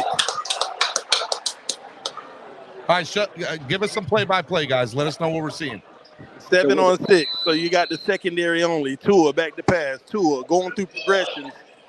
Incomplete. Try for a 4-yard pass, but I will tell you he did go through progressions. By the way, this is a video from earlier in the one-on-ones. Tua at Braxton Berrios. This is a quick video from that. Hey, on the left side, we've got... Hey, Stephen D. Yeah. Keep count, all right? First play for Tua, 7-on-6. Incomplete, attempted a 4-yard pass. Receiver's fault. He dropped it. I think that was stripped away. Tua's back to pass. Tua looking left. Tua throws across the middle. Bad throw behind him. Bad pass by Tua. Yeah, it was behind the receiver. Yeah, it's going to Waddle. I think he had him. He just threw it behind him. Hey, real quick, Omar Kelly just tweeted, I've seen 3 holes on kickoff returns for the Falcons. Dolphins might be mixing and matching on special teams, but this doesn't look good. Tua with an empty backfield. Trips to the left, 2 to the right. Tua takes the snap, back to pass. Tua looking, goes one-on-one deep. Mostert, a dime. A dime by Mostert. Dolphins! And that is a 10, 20, 32-yard pass. I don't know if it would have been a touchdown because they stopped that. I'm going to believe it was a touchdown. That's what I'm going to believe. I'm going to believe it was a touchdown. I don't know. Atlanta looked like they got a guy. Atlanta looked like they got a heavy tight end that was guarding Mostert, and he just burned him. He just burned him. Straight burned him. I like it. Let's go. That was next play, trips to the right, 2 to the left. Tua back to pass. Tua looking left. Tua throws on the comeback, hits Tyreek for about 6 yards. Travis Wingfield said that was a touchdown by Moser up the sideline. So I'm going to go with it was a touchdown. If Travis Wingfield said it, it's a touchdown. Well, hey, it's a touchdown then. You know how they give up on the play and they jog in. Hey, it was a touchdown. Okay. Hey, let's do it. That's fine with me. It don't make any difference. Hey, I know it was I know it was a dime. What on the left side we've got the offensive line for the Dolphins against Tua back to pass. Tua looking right. Hits A-chain on a zig route like the out and in on the check down. Daniel Oyefusi just tweeted, Dolphins getting 7-on-7 work. Noah Igbenogany just had a nice drive on a short pass to deflect a Desmond Ridder pass. Yeah, he's watching the far field. I'm over here looking at the offense right now. It's hard. They got 4 different things going on. Safid Dean just said Noah Igbenogany had a pass block to start the 7-on-7. Trip to the right, 1 to the left. Tua back to pass. Tua looking right, throws the out in the zone. Wide open. Hits Waddle. Nice completion. That was a beautiful route. Waddle worked himself free right in an area where there was nobody.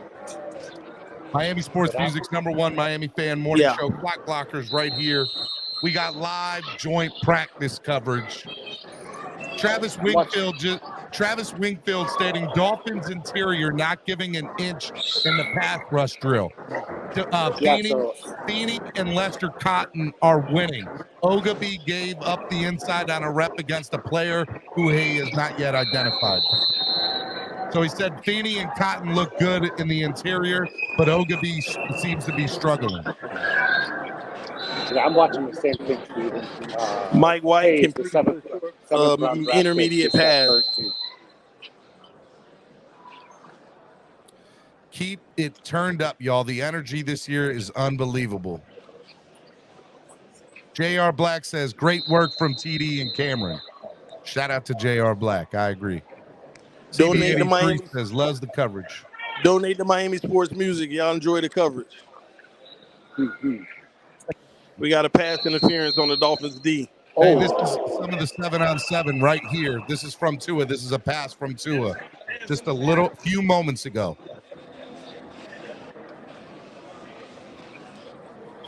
Mike White's under center now.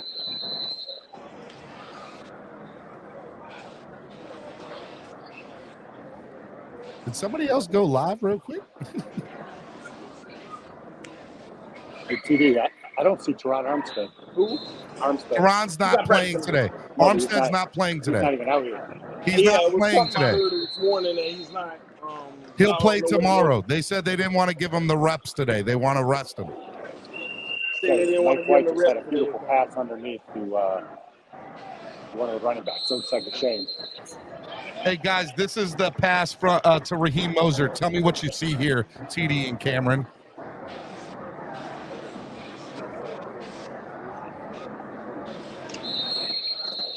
See that big old tight end? Yeah. You see what I mean by, they giving up at the end? But let me tell you, that's the mismatches that speed of this offense will put on defense, right?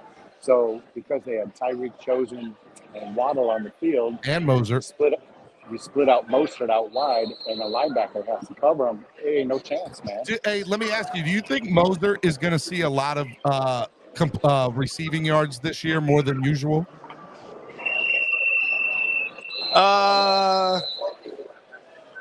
It just depends on the matchup. If they got a mismatch with like a heavy linebacker like he did that time, that's the read.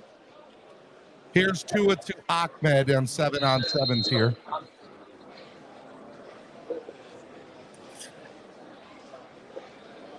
Tua on Ahmed in 7-on-7s.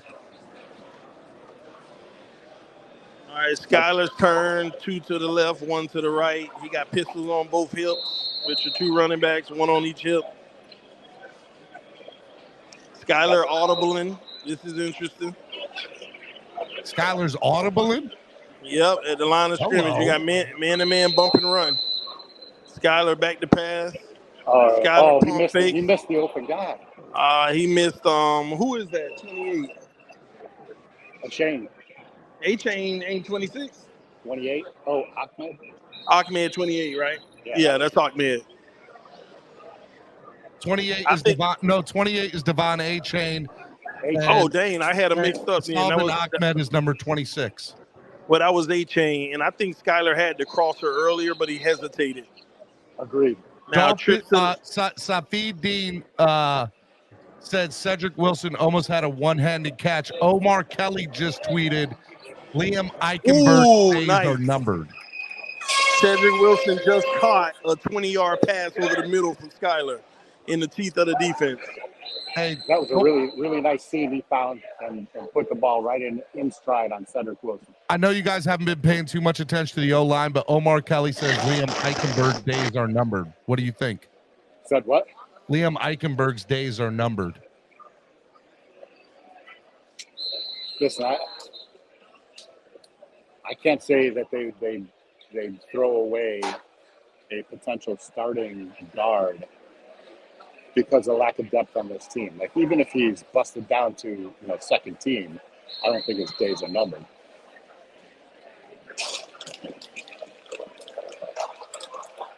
You just don't throw away useful talent. There, TD? Yeah, my bad. When I get a phone call, I got to back in and out because it messes it up. So it looks like we've got the unit switching. Now Travis Wingfield saying Lions and Robert Hunt stalemates a bull rush. The power puts the rusher on the ground. Then he says Williams and Eichenberg go the next 2 reps, and it's more of the same. Lorenzo Carter got Austin Jackson on the first rep, but it was 3-1 in that Dolphins, 3-1 Dolphins on the O-line, D-line there. Steven, why I never pay attention to the one-on-ones in the trenches? Because our O-line's biggest issue is the confusion. When all 4 guys are coming at them and they're doing stunts and they're doing all that, that's when the issue comes. Tell me what you're seeing right here. Oh yeah, that was the one in the basket to Waddle. I tried to tell you, but you were reading one of the tweets. That is nice. Trips out of the right.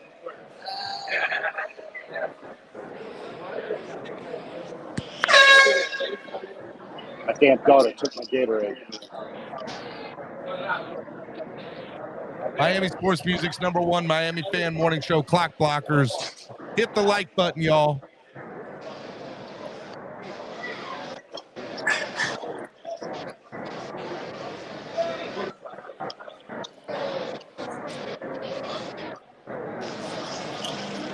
Quarterbacks are embracing right now. The Atlanta and Dolphins quarterbacks dapping each other up and chatting during their break. All right. They're all wearing red. I can't figure them out. And we got kickoffs right now. Omar Kelly said Christian Wilkins isn't dominating the Falcons O-line, and Connor Williams and Liam Eichenberg are struggling. I think we've discovered the issue. Well, this is what I said the other day. You said Christian Wilkins not dominating? Yes. He said that was dominating. This is why I said let's wait on talking about this defense until they go up against Atlanta, because Christian Wilkins been getting 4-5 sacks every practice. I can't wait for 11 on 11s. That's gonna be your that's gonna be what matters. Yes. Here's an end zone view of the one-on-one Tyreek Hill versus Trey Flowers.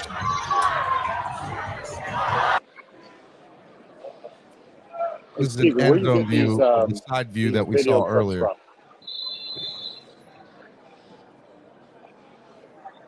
Kickoff to Mostert to the 5, to the 10, to the 15. That's as far as he goes. Hey now. Little love. That's a little late hit.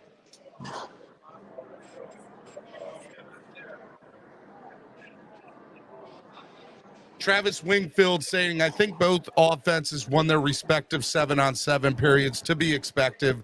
Good mix of wins of the O-line, D-line. Thought Hunt, Feeney, and Cotton and Williams all had great periods. Miami's pass rush on Atlanta offensive line was 100 yards away, so I punted on watching. David Fornes saying Austin Jackson got beat in an outside move against Atlanta's Joe Gaziano. Hey, Steven, during 11 on 11s and TD, tell me if you agree with this. 11 on 11 should be right after this in about 4 minutes. But on Saturday, I noticed Aubrey Miller was the one directing the defense on the third team. It'd be interesting to see if he steps up today.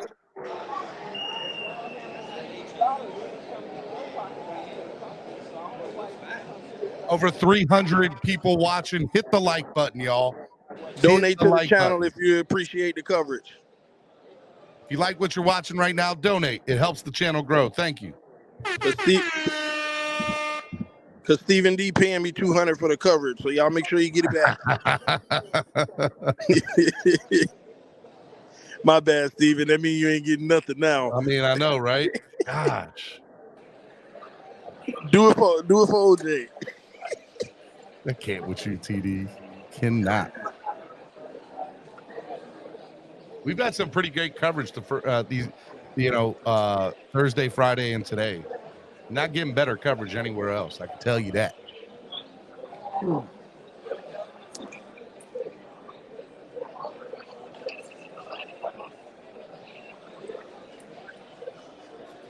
Cedric Wilson's in the back to receive this kickoff. Got Ingold and Durham Smythe in front of him. Short kickoff. Cedric comes up to the 10, gets it, takes it up the middle, and is stacked at the 20.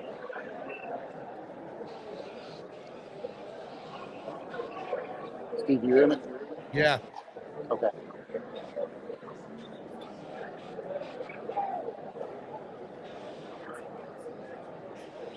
They're saying that Trill Williams is holding his own on coverage against Kyle Pitts. Man, ain't nobody stopping Cal Pitts. I'm just I saying. don't see that. I keep an eye on it though in the real practice. In 11 on 11s. Let's see what happens.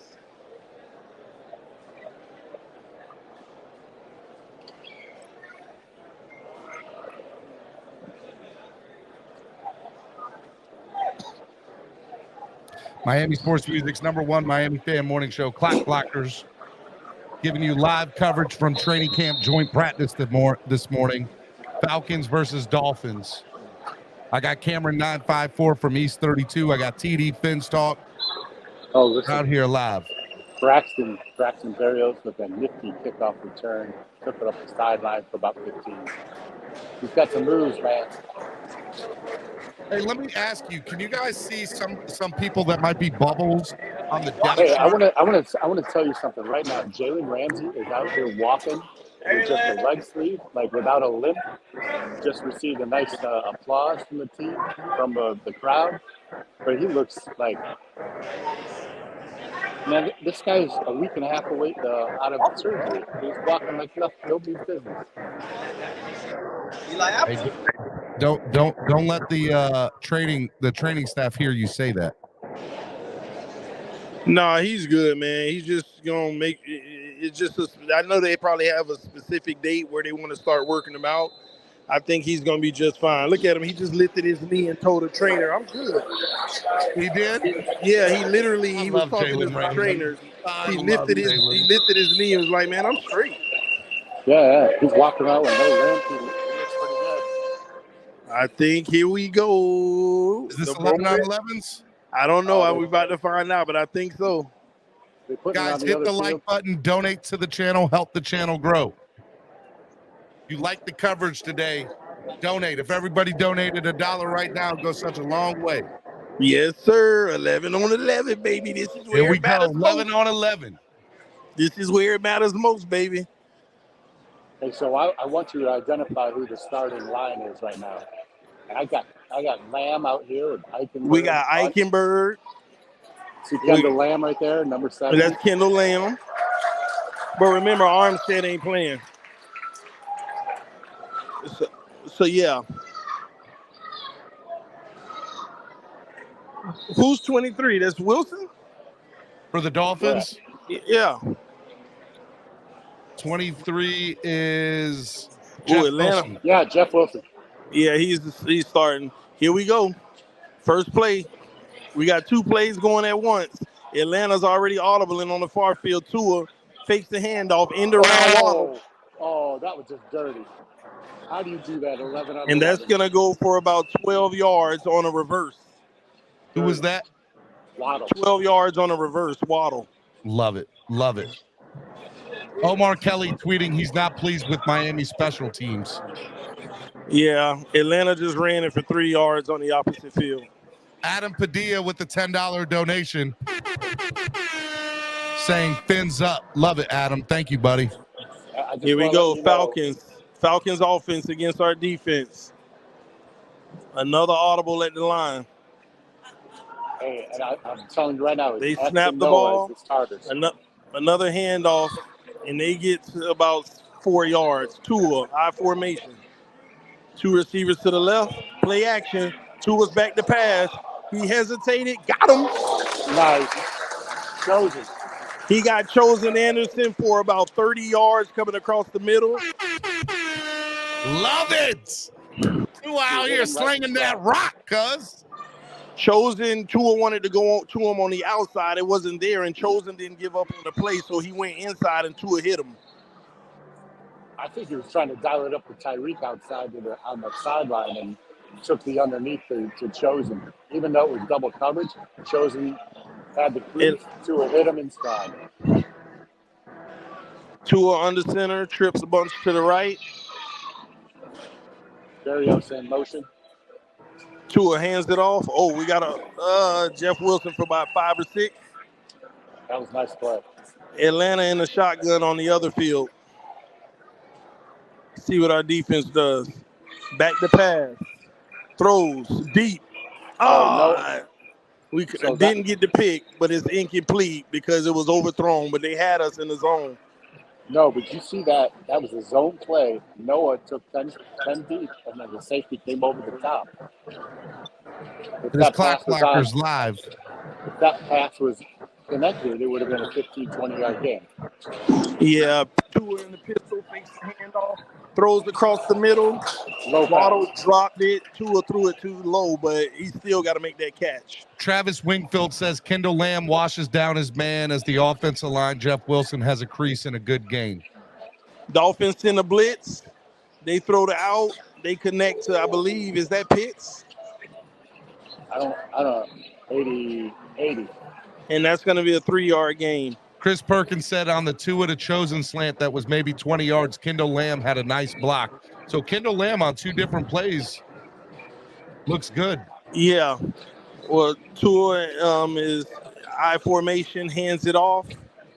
Traffic. 3-4 yards. They're going to give him 1, 2, 3, 3.5 yards. Atlanta in the empty backfield. We send another blitz. They throw.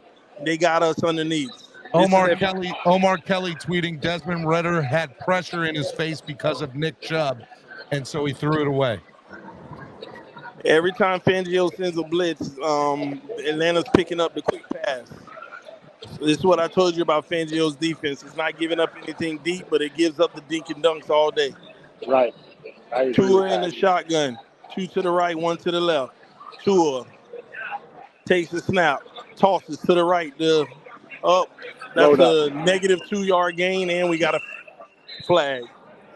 False start on the offense. Jonathan Cagle with a $1 donation. Thank you, Jonathan. It goes a long way, man. Seriously, thank you. That was Eric Saubert that missed the block. Omar Kelly says Javon Holland with the tackle of Jano Smith at the line of scrimmage. Javon Holland over here blitzing. Sorry. All right, Mike White is up. Tua's done. Mike White single back. 22 personnel. They're audibling at the line. Check their alerts. And they're going to hand it off. By the way, I'm about to show the video of the big gain from Tua to Chosen. Here's the pass from Tua to Chosen. On the 11-on-11s just happened moments ago.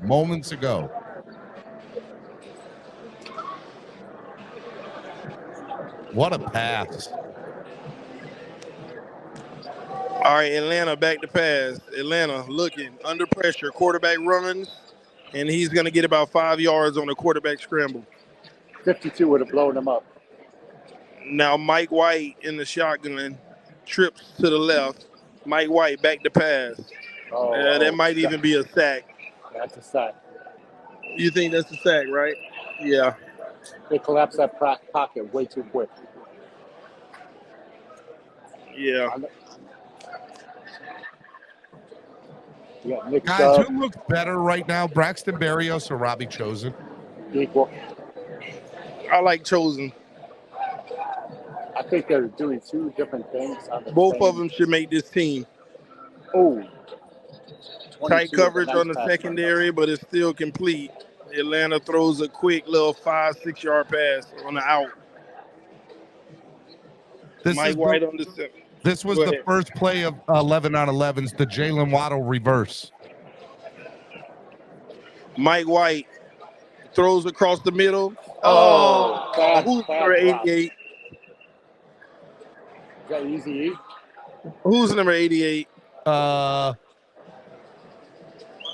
That is Freddie Swain. He dropped the pass even though it was behind him. He still shouldn't have dropped it, and now he's on the sideline like he's injured. He may be injured. If he's not, then it was pride. I'm not sure. Who am I to judge? Von Joe with the $5 donation. Let's go, Von Joe. Thank you, sir. Cap for Life wanted to ask you guys, River Craycraft or Braxton Berrios? Berrios for me.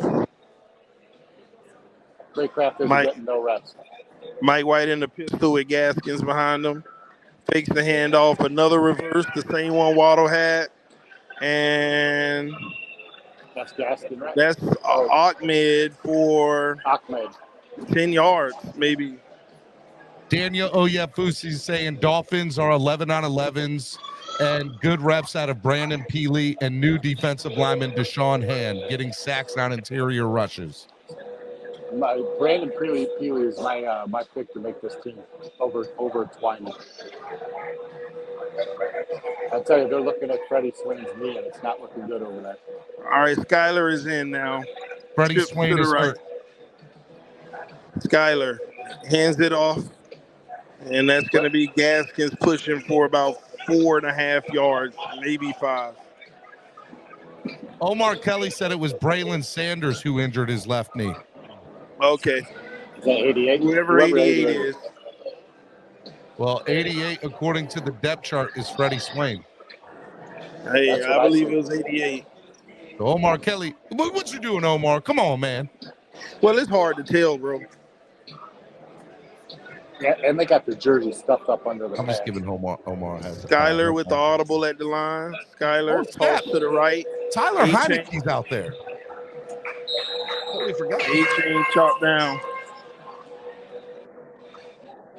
Adam Beasley saying Braylon Sanders is also holding his left knee. Safid is saying Braylon Sanders. So maybe it's Braylon. Maybe it's not Freddie Swain.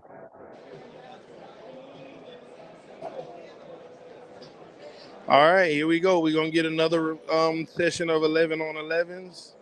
They're flipping the field. Tua's clapping his hand, getting pumped, hugging Durham Smythe, slapping everybody's head in the huddle, saying, let's go. Good leadership. Getting his guys ready for these reps. Everybody's saying it's Braylon Sanders. Well, he's being carted off in obvious. Yeah, they're saying he's being carted out. Braylon Sanders is being carted off the field. Yeah, not good. All right, here we go. Tua with I formation. This looks like a run package with the personnel that's in, but we'll see. Craycraft to the right. Tua hands it off. Mostert, maybe 1 or 2 yards in a real game. This is from the Dolphins Twitter account. Yeah.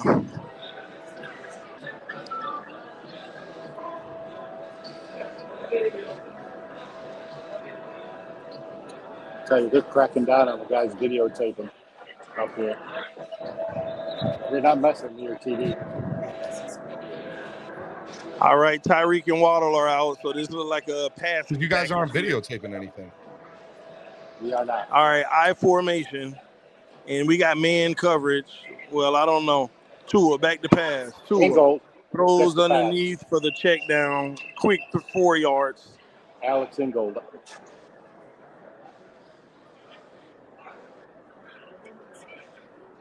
Atlanta in the shotgun.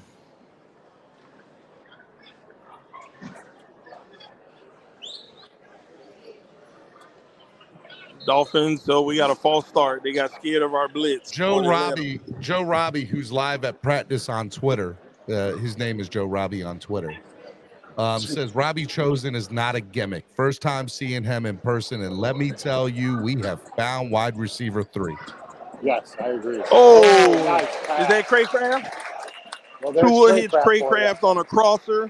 They sent like 4 guys crossing each other, confusing the defense, and Craycraft coming across like a 7-yard catch, but it would have went for maybe 20.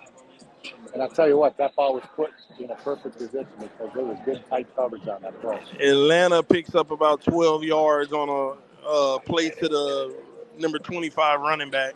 A Dolphins fan named Blizzy on Twitter said we could not start Eichenberg and Jackson again. We just can't. All right, empty backfield. Trips to the left, 2 to the right. 2 in the shotgun. Oh, the blitz look like it might be coming. No, they back out of it. Nope, they send the blitz anyway. And that's a sack. That's a sack. Travis Wingfield just tweeted, Elijah Higgins' growth as a blocker has a nice development to watch. You couldn't convince me he's 2 weeks into a position change if it were my first day at camp with no prior knowledge. I know it just hit the guy, took him to the ground over there on the opposite field. Atlanta's offense starting to connect over there, man. That was a pass underneath. Noah took him down.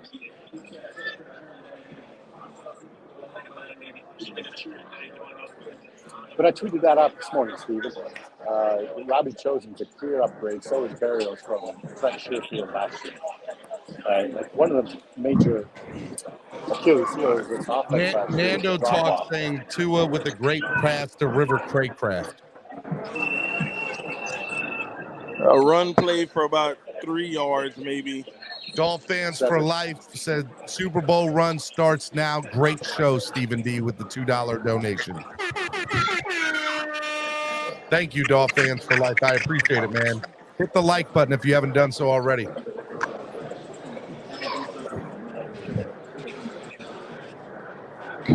All right, Tua in the shotgun, trips to the left, two to the right, empty backfield. One in motion, back to pass, hits the flat. Tyreek missed the block. And they're going to call that 6 yards or something. Sabib Dean said after Tua's completion to River Craycraft, the Falcons defensive lineman converged for a combined sack on the next play. Yeah, like 4 guys. It was like 4 guys that actually got back there.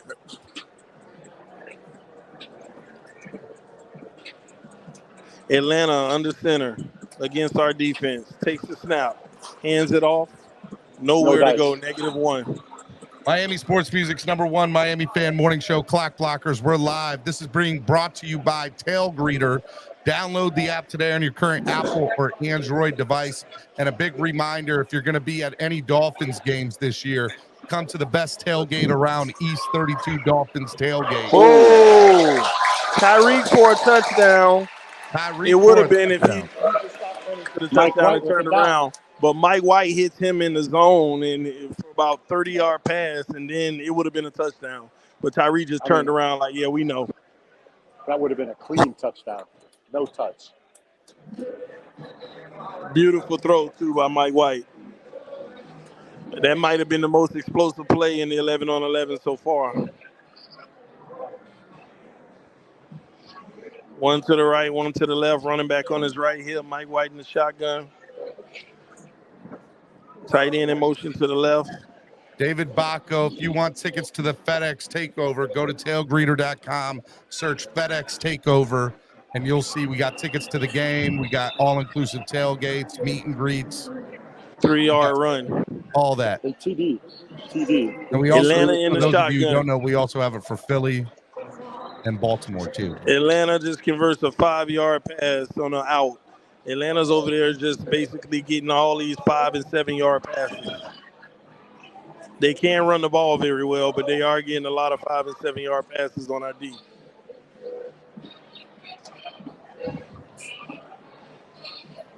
Skyler shotgun. 2 to the left, 1 to the right. Not Skyler, but Mike White takes the snap, back to pass. Throw. Oh, good defense. Waddle couldn't get it. I'll tell you what, that's a pass that I wouldn't throw. Safety was coming over the top. Cornerback had really good coverage. Hey, Pete wants to know, is the only touchdown today from Mike White? No. No. In 11-on-11s. Yeah, in 11-on-11 there was that. Well, there was that one earlier, Tua had over here to the corner. In the 7-on-6? To Mostert? Yeah.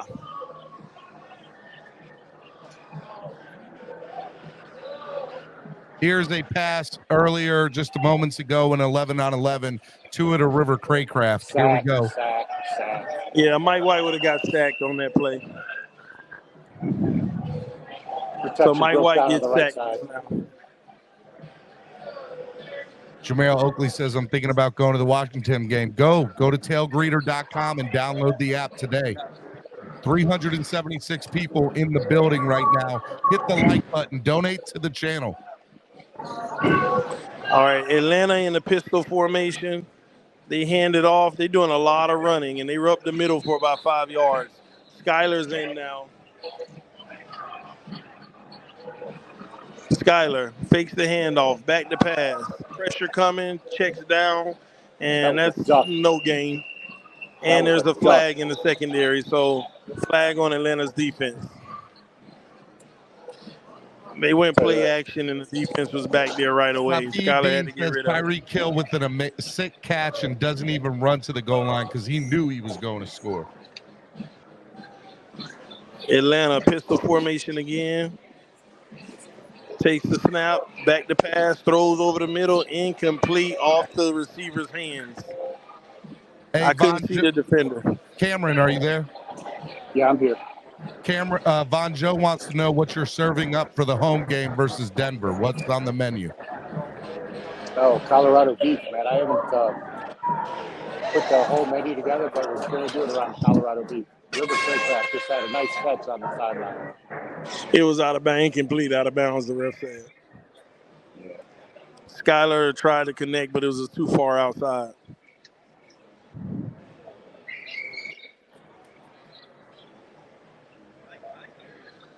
So we got to stop and play. I think they're just taking a break right now.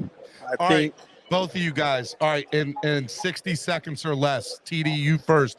Tell me what you've seen so far out of the 11-on-11s, and then Cameron right after TD. 60 seconds or less. Our defense is holding down the back end. Atlanta, that I see, hasn't got a single thing, intermediate or deep. They're getting a lot of the short stuff. We're doing good against the run D. We may give up a nice one here and there, but overall defense, they're just allowing the dink and dunk. But that's what the defense does. It waits on a mistake. As far as our offense, it's opportunistic. Nothing to really go crazy and rave about. We made, 2 to 3 plays that were nice out of, 20 or 25 maybe. It's just another day of practice. It's definitely no fireworks. I would say that. Nothing to sit here and write home and feel good about, All right, nor Cameron. feel bad. All right, Cameron, on you. 60 seconds or less. Yeah, so I agree with everything TD said right there. What I would like to add is what I'm looking for is like the personnel packages, who's running with the ones. Defense, it's interesting to see Noah lined up outside of Xavier Howard and Cater in the slot. I see Chosen and Barrios getting a lot of run with the ones, equal time as Waddle and Tyreek. And that's about it. I'll tell you what, Mike White looked crisp the whole day. And I think he's been the better quarterback today in terms of hitting his spots and wide receivers and rhythm. Be careful, Cameron, saying that. Hey,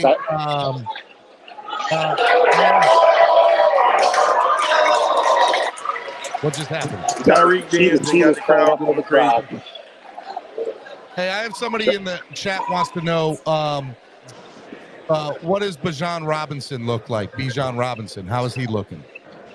Haven't noticed him. Haven't noticed him.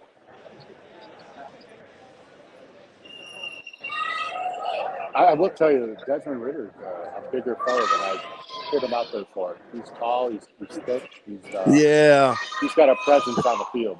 Travis Wingfield just said Salvin Ahmed pass from Tua and the sideline gets up for 10. Barfield, Heineke loans up for a deep ball, and Elijah Campbell ranges over for a breakup. He did have a chance at the pick, and Kyle Krabs says Elijah Campbell Hive stand up once more. What do you guys think about Elijah Campbell? I'm a big fan of his, by the way. I told you at the beginning of the camp that I think he's got a chance to make the 53, and he surely helped his cause the last couple of weeks. TD, your thoughts on Elijah Campbell? I think TD's got a call. My bad. I had an echo. I couldn't hear nothing y'all was saying. Your thoughts on Elijah Campbell? Well, I don't.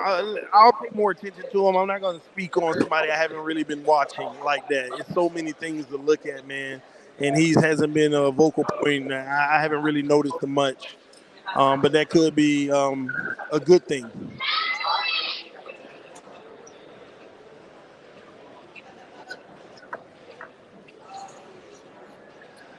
So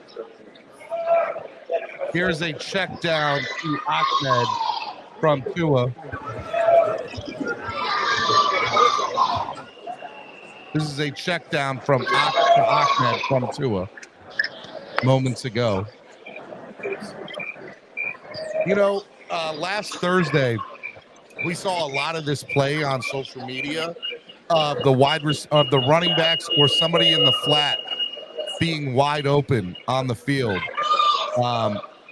I think we're going to see a lot of this year because the secondary is going to have to, like, we're going to see guys just be able to get yards after catch. I think we can lead the league in yards after catch again. Well, I'll tell you what, Stephen, and that's the importance of Berrios and Chosen Anderson, I think.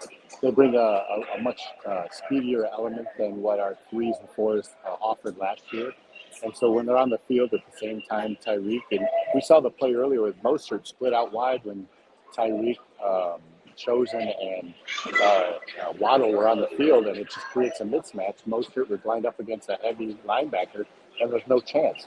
And so to your point, you're going to see a lot of mismatches that Chosen and Berrios bring to the table outside of Tyreek and Waddle. It's going to be a nightmare for defenses. I'm telling you this right now. Did Eric Azukama get carted off the field?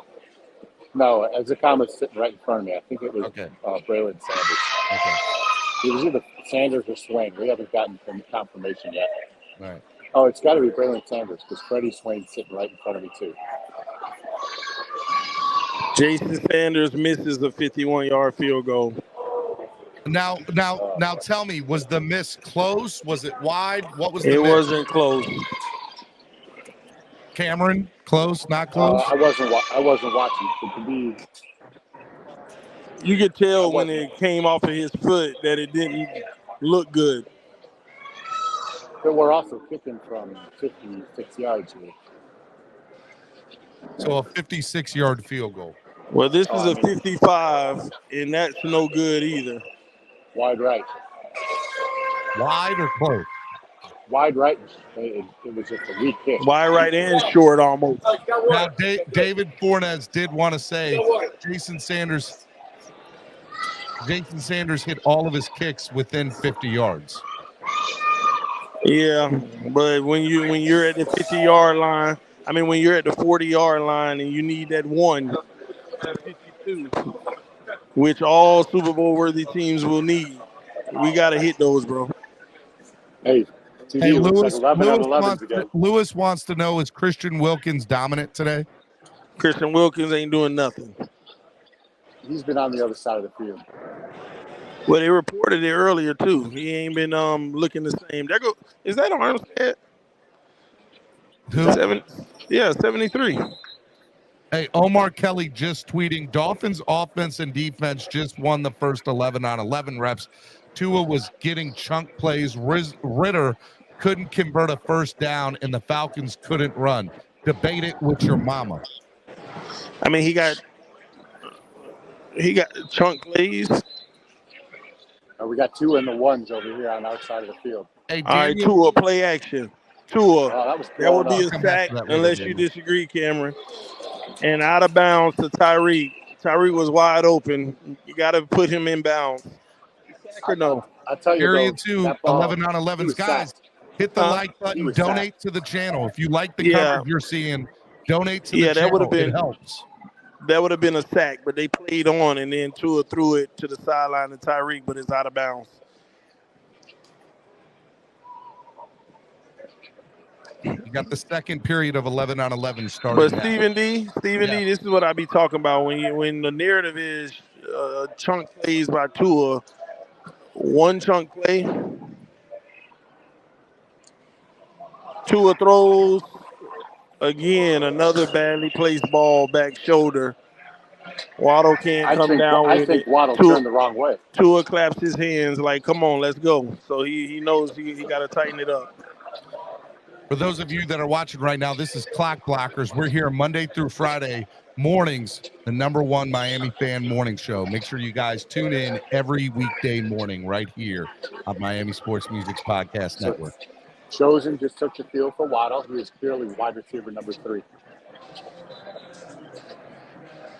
385, 393 of y'all in the building. We're about to crack 400 people. Here we Live go. this morning. Trip to the left, one to the right. Tua Cedric takes the Wilson snap. got That's a it. false start on False Chosen. start. If I got it right, that's a false start on Chosen. It is. Omar It- Kelly says Deshaun Elliott stuffed a tight end with a quick hitter to the left side. Carrie P with a $2 donation says good coverage. Thank you, Carrie P. I appreciate it.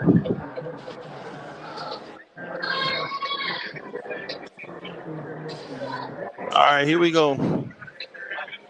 Tua in the shotgun, 2 pistols on both hips, 2 receivers to the left, 1 to the right. Tyreek not in. He called to get some air on this play. We got another false start.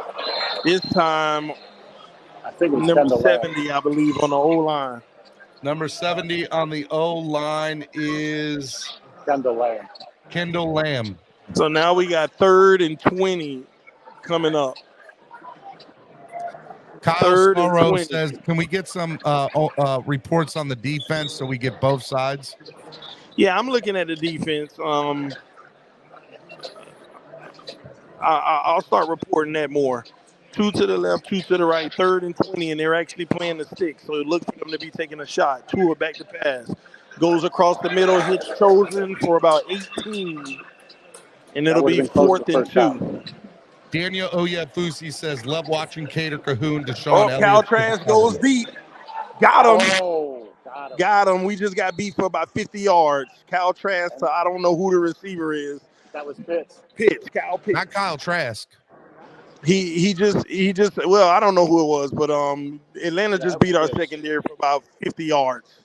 Well, 10, 20, 30, 40, 50 yards, yeah. It was either Logan Woodside or Tyler Heineke. Yeah, my bad. But whoever it was just beat our defense by 50 yards deep. Tyler Heineke. All right, Tua in the shotgun, 2 trips to the left, 1 to the right. Tua back to pass. Tua dump down to Tyreek on 4th and 4. We got 1 yard, so that would be turnover on downs in real life. No, we got 2 yards. Omar Kelly says Nick Chubb with an actual tackle, Bijan Robinson for a 2-yard gain. Miami's run defense looks stingy. Falcons were a good run team last year. So they're running this like real game. So we just turned the ball over on 4th and 4. Turnover on downs. Now Mike White is in. All right, Atlanta in the pistol. Brandon Jones and Cam Smith were the closest defenders on that beat that we got for about 50 yards. Back to pass. They go deep zone, but the receiver couldn't get it. Defense gave it up, but they couldn't connect. Mike White, bad throw, incomplete to Chosen. Chosen didn't even have a chance to get it. Pressure was chasing Mike White. Our pass rush on the defense is not like it is in regular practices against our O-line. 390 people. Let's go. Can we get over 400? Spread the link. Let people know that we're live. All right. TV, you want to catch this field? I'll catch the other one. That's fine. All right, Atlanta back to pass. In the flat, underneath to the tight end. 32 came over the top to defend that play to the ground. That might have been a sack. Did they get the first down, Cameron? They got the first down. Okay. Well, we ran the ball on our side of the field, and we got 1 yard, I believe. It's 3rd down with Mike White now. It's like 3rd and 9. If you guys are enjoying today's coverage, please donate to the channel. It helps the channel grow. 3rd and 9 for us. Cameron's going to cover the defense, and I'm going to cover the offense. We'll go back and forth. So number 11. Like this nowhere else. Number 11 for Atlanta. Who's their quarterback, number 11? Number 11 for Atlanta is Logan Woodside, 3rd string. All right, Mike White back to pass. Mike White steps up, throws across the middle, hits Berrios in tight coverage. Berrios makes the catch for about 16 yards, first down. Tight coverage, too. And Berrios goes up and grabs it. Atlanta handoff play off tackle that's blown up for a 3-yard loss. Brandon Philly with the stop.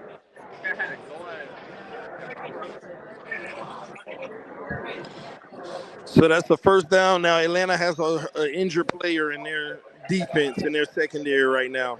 They got a hurt player being tended to. TD and Cameron, we have over 400 people watching live right now. Awesome. Hey, I'll tell you this, Teron Armstead is in uniform playing. Yeah, you see him? I told you. Yeah. All right, on the other side of the field, Atlanta's third-string quarterback under center takes the snap, quick out to number 14, who takes it inside for maybe a nice 4-yard gain, 3-yard gain. This is moments ago, two would have chosen. Moments ago, two would have chosen. Mark Angelo says 400 people. Hit the like button, guys. Should have over 200 likes. Mike White handoff on a run that's going to net 1 yard. 2nd and 9 coming up. All right, on the far side, our defense, Ben Ginkle standing up, and Jalen Phillips on this side. Daniel Oyafusi just tweeted Mike White had the best thrown. He might have just thrown the best pass of camp. He just threaded a ball to Berrios in tight coverage over the middle of the field. Another broken up pass on the far side by our number ones. I couldn't catch the number who broke that up. Looks like it was the slot cornerback. Hey, Cameron, look at this. This is your boy, Brandon Peely, one-on-ones earlier. Mike White, back to pass. Mike White has time, throws. Ooh! Who is that? Is that 18? 18. Who is 18? Eric Ezukama. Oh, come on. Out of all people, Mike White just threw a dime to him in the teeth of the defense for about 17, and it just went through his hands. Eric Ezukama. It was a nice throw, bro, and it just went through his hands. You cannot let that happen, man. He blew it. He blew that.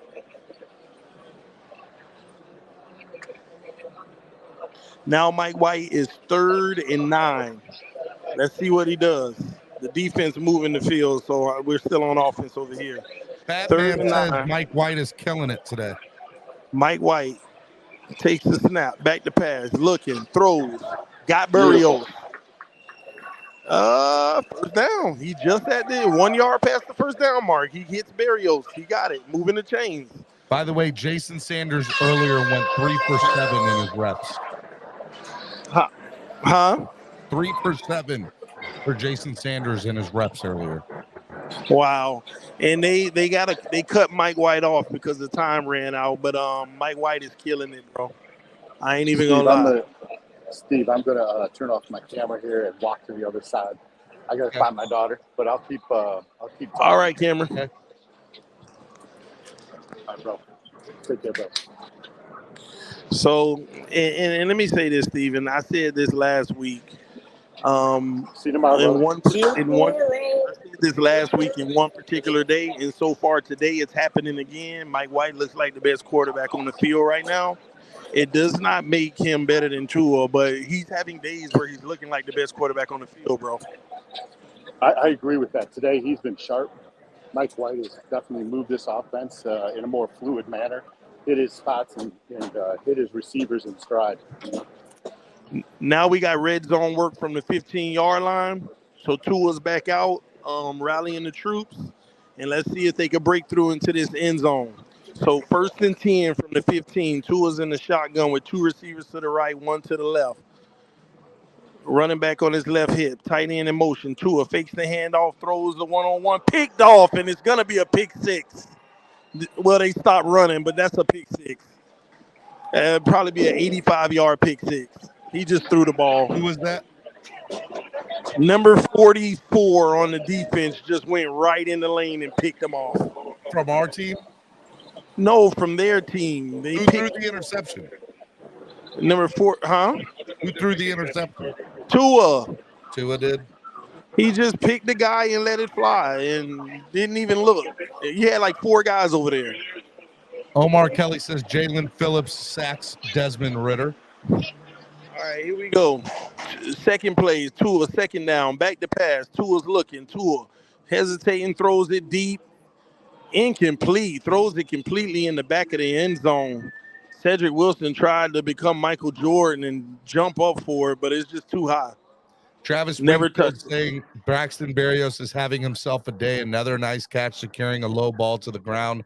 Mike White put it in a safe spot, and Berrios paid it off with the grab. Hey, save this for later, Steven. We need to talk about Jason Sanders, bro. That can be a huge concern that can derail our season. All right, Tua, here's third down. He got to get it done here. Trips to the right, one to the left.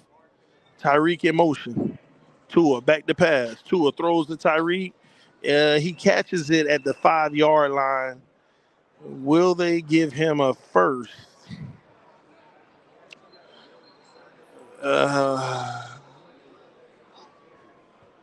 Well, they're going to reset. Instead of marking it on the 5, they're going to start working from the 8-yard line now. So Tyreek caught it at the 5, but they're going to reset the downs to start working at the 8-yard line. All right, Tua, I formation this time. It could be a handoff because the receivers out there. Tua's audible in at the line. Tua hands it off. Mostert up the middle. He gets about 4 yards. So it's at the 3-yard line. On the other side of the field, our defense. Ooh, touchdown. He split the defense. I thought it was going to be a pick 6, but the ball went through.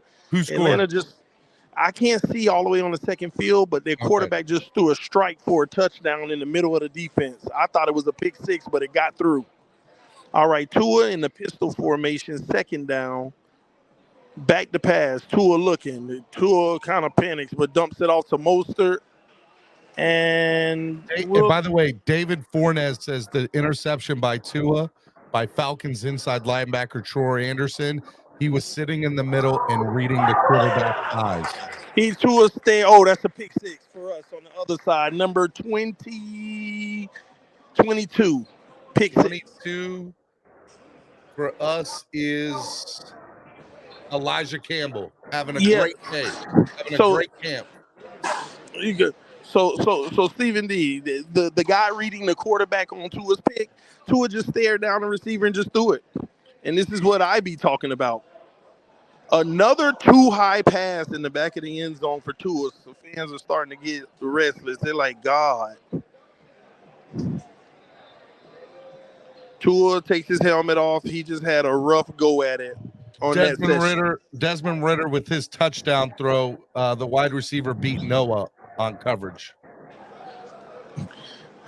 Well, I think I just saw one more at the very end on the left side, a touchdown catch over there, but I'm not sure if it was by the goal line or if he got in.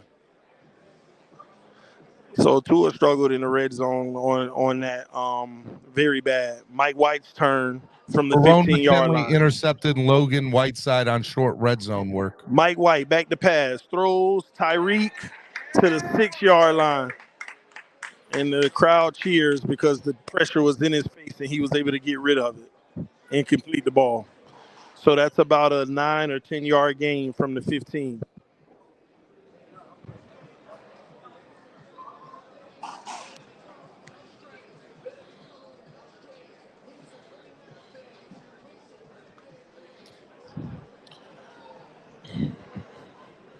All right, Mike White under center with Gaskins. I believe that's Gaskins in the backfield. 457 people right now watching. Guys, hit the like Gaskins button. is going to get a 4-yard, 5-yard run. No, 6.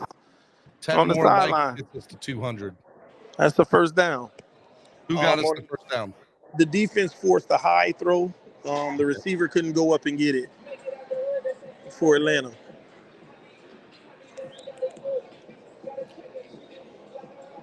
Now here's this is a Bijan Robinson touchdown earlier in the red zone coverage. That's the one I was telling you about. All right, Atlanta's back to pass. Pressure coming, they dump it off, incomplete. All right, Mike White back to pass. Mike White looking. Mike White surveying, going through progressions. The ball is batted up in the air and caught at the 1-yard line. It could have been a disastrous pick because the defensive tackle got his hands on the pass and it went straight up in the air, and our tight end went up and grabbed it anyway. I think it's number 89 or 89, 88. I don't know. I ain't trying no more. 88 or 89, something like that. Peely with another run stop. He's making his presence felt today. Guess he took it personal. I listed him as a guy underperforming, Omar Kelly said. Who's underperforming? He had Brandon Peely as somebody he thought was underperforming, but he definitely changed that narrative today. He's having a great day at practice. I formation handoff up the middle, kind of got stuffed. Nowhere to go for A-Chain or Ahmed. All right, Atlanta hands it off, run to the right. Also nowhere to go, maybe 2 yards. Now Skyler's coming in for reps.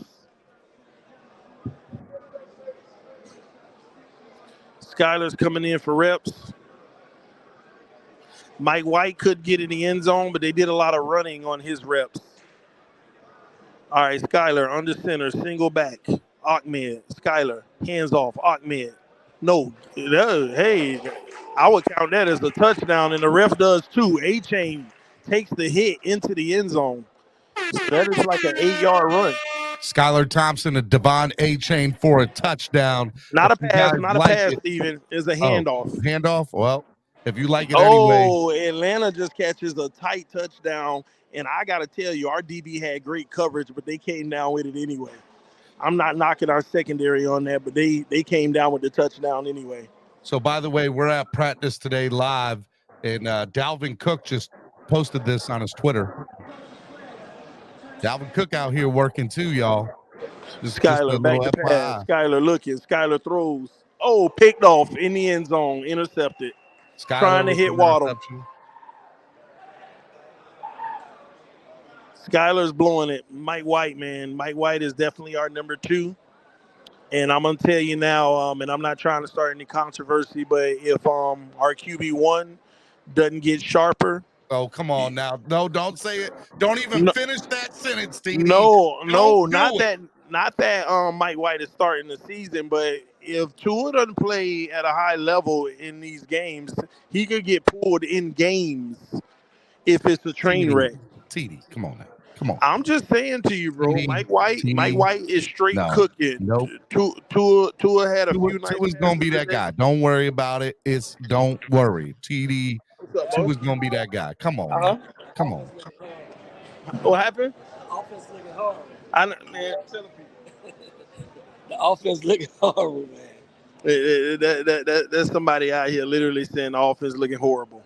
Some random person just walking up to you. Bro, this is what I've been trying to say all this time. This offense, something is wrong, and it ain't.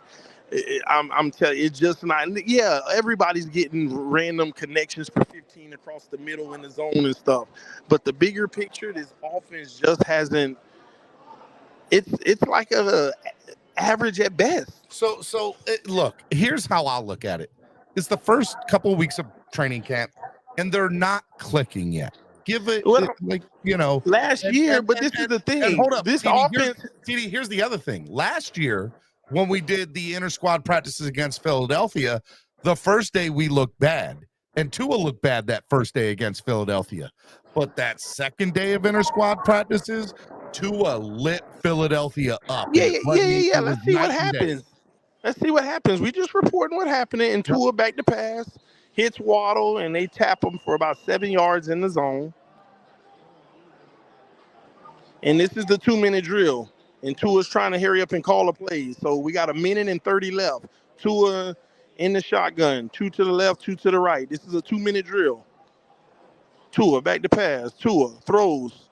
Hits Waddle across the middle for about 15. So they're running. They're running up to the line. And our defense just made a nice stop. All right, 1 minute and 10 left. Tua in the shotgun at the 43-yard line.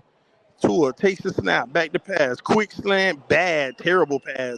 But it does stop the clock at 101. Touchdown here. Everybody donate $1. Let's go.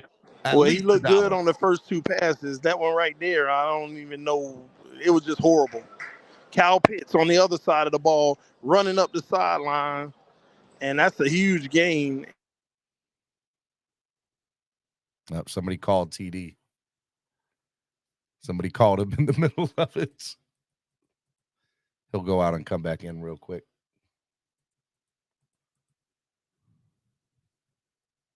Hope you guys are enjoying this Miami Sports Music's #1 Miami fan morning show. Clock Blockers right here on the Miami Sports Music Podcast Network. Guys, we're live. We're sitting. Look, this coverage today has been absolutely phenomenal. We're not done yet. They're still finishing up the 2-minute drill. TD's going to come back on, and Cameron's going to come back on. So we're not done yet. On Friday when we finished, we got Tua to come on and say hello live. And we also got a couple of other players to come on and say hello live. So stay right here. Even after practice, do not go anywhere. We are going to be live all the way up until people go into the facility. So don't go anywhere. We're going to be doing this live for a little bit while longer. So we're going to be doing it. Let me bring out my man Cameron, who's out there. What's up, Cam? Hey, so we've got Atlanta's ones versus our ones on defense. And on my side of the field. Pretty cool to see. And I'm telling you right now, Deshaun Elliott, Von Holland, Xavier Howard, and Noah is your starting backfield. Defensive secondary. TD, what happened? No, I had a phone call. I had to back out and come back in. The offense is 2nd and 1 at the 29. All you missed was a sack and then a dump off in the flat that went for like 13. Yeah, and the play prior to that on my How much time is left in the 2-minute drill? 49 seconds. Well, they just moved the ball up to the 23. On the other side, John Clayton with his first super chat ever on our channel. Thank you, John. $2 donation. Trips to the right, 1 to the left. Tua in the shotgun. Tua back to pass. Tua quick throw out. A terrible throw to Jeff Wilson. And he just whatever. Just bad throw. Yeah, so at least it stops the clock. Hurry up offense. 44 seconds left. Underneath passes, Baker with the chase off field. Atlanta's working on their hurry up offense right now against our ones. It's a 2-minute drill, Cameron. Yep. All right, here we go. Trips to the right, 1 to the left. Tua in the shotgun. Wilson in his left hip. Tua sends Wilson in motion. He notices his zone. Back to pass. Another terrible in the dirt pass. And the O-line is getting abused at the same time. I just heard a fan say, "Come on, Tua."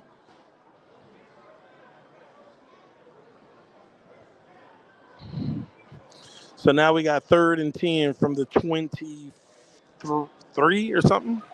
And Atlanta kicks the field goal in their 2-minute drill, and it is good.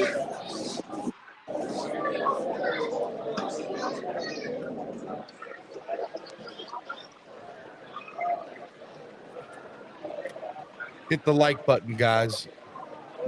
Over 212 likes. Let's get to 250 before the day's out. All right, Tua in the pistol. Fakes the handoff, throws it in the flat. That's going to be good for 3 yards. And they're going to keep the clock moving. And they're going to rush the field goal unit out because we couldn't execute.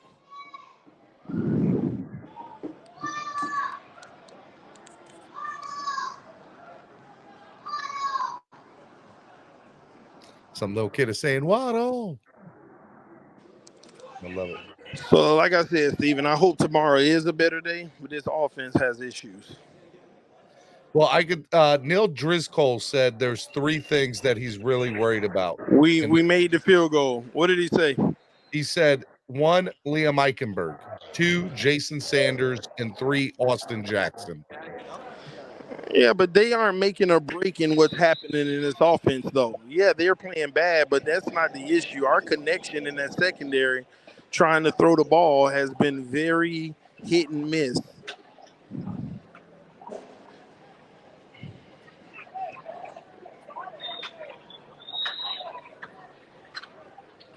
Like, I ain't gonna lie, it baffles me that nobody feels like what they're seeing at camp is a concern at the number 1 position.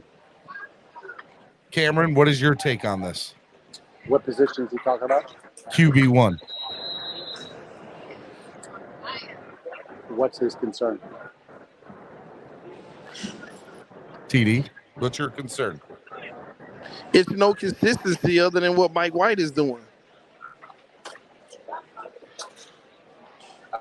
I can it's Mike agree White with the fact that Mike White's turn go ahead. in the shotgun on the 2-minute drill. Well, they gave him 1 minute and 48 seconds.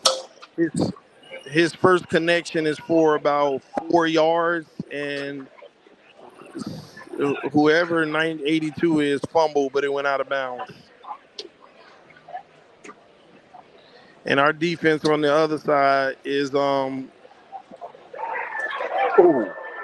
good pass breakup on the defense. But Atlanta moving the ball on our defense on the other side. Number 14 had a really nice pass breakup. 34.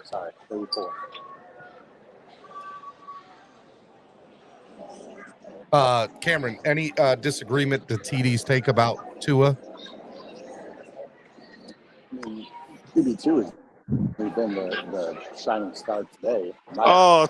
Mike White picked off. Mike White picked off. But so here's my thought. That might be the end of practice. Yeah, that's it. Steven, hey, I might have to hop on in like 5 minutes because I got a phone call. All right, come back on and Cameron, stay on. Try to get a couple people on. All right, TD. The gigs tomorrow. I'll try. Hey, Steven, you hear me? Yeah, what's up? So my take on it is like Mike White wasn't signed to take Tua's job. He was here to elevate the number 2 position over Teddy Bridgewater and clearly Skylar Thompson. And he's done that and he's shown that here in camp so far.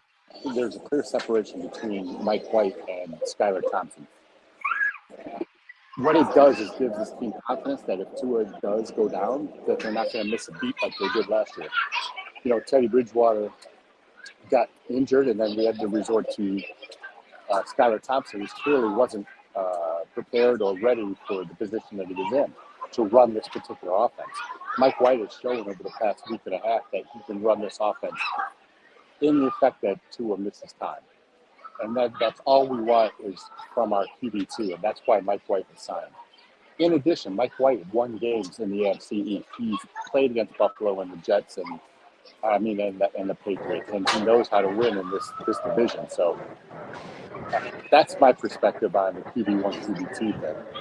There's no way that Mike White is going to supplant Tua here for QB1. TD, any rebuttal? Yeah, I'm not saying anything about him replacing him right here for QB1. What I'm saying is if he plays like this during the regular season, that means there's going to be games that he struggles so bad that he could get pulled. You know what, and I can't disagree with that. You know, if you're here to win a game and QB1 is struggling, QB2 is a... And let me get something straight. Tua's not struggling per se. He's not struggling. No. The issue is there's no consistency that makes him above average right now. It's just he playing football. He's making some plays and missing some. All quarterbacks do, but it's a matter of how many do you miss. And you can't miss what we're missing. All right, Miami Sports Music's #1 Miami fan morning show, Clock Blockers, right here on the Miami Sports Music Podcast Network. 226 likes. Let's get to 250 likes. Over 450 people in the room. Steven, OJ chasing me. Don't do that to my boy. Don't do it. OJ could be crawling on his hands and knees and catch TV. OJ could be crawling on his hands and knees and catch TV. Hey, I'm gonna come back in, Steven. All right, man. I know where you going. You want to go say hi to Braxton or no? Yeah, let's go say hi to Braxton. Let's get Braxton on. Let's go say hi. Huh? Yeah. All right, give me a minute, Steve. Let's try to get Braxton Barrios on. You guys leaving? I think we're waiting for that. Okay. We're going to stick around. I want to say hi to Braxton. I got to work. So TD and Cam agree on some, and some of y'all can't handle the truth. Shaking my head. OJ was really chasing TD.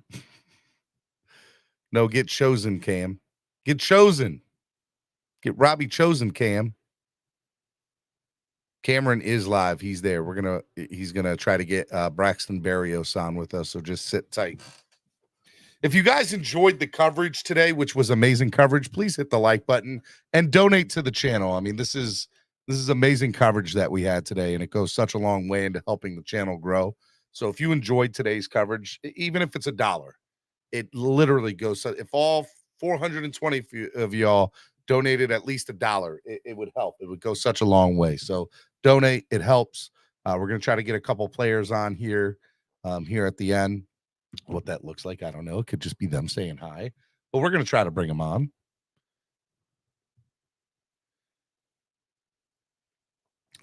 If you guys have a question or a take on today's practice, put it in. It's Hot Take Tuesday. Put hashtag Hot Take Tuesday in your chat, and I'll put your hot take up there. It is Hot Take Tuesday on the show. Guys, we're here Monday through Friday every morning right here on the Miami Sports Music Podcast Network. So tune in, Clock Blockers. It's the #1 Miami fan morning show. We enjoy, we have a lot of fun here. A lot of hopium. I am your local hopium dealer. And yeah. Let's see here. It's the first day of joint practice. I agree. It is the first day of joint practice. We're gonna have TD and Cameron on here momentarily. We're gonna get people's thoughts and takes. You know what? I'm gonna try to get Nando on real quick too.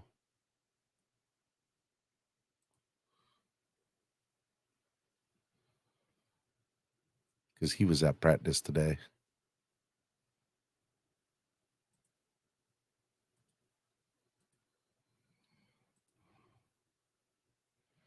I wish it was CB83 Cam. CB83 is gonna be back. Don't worry about it. We try to get, look, if they're there, we want to get everybody's take, and that's what we're doing.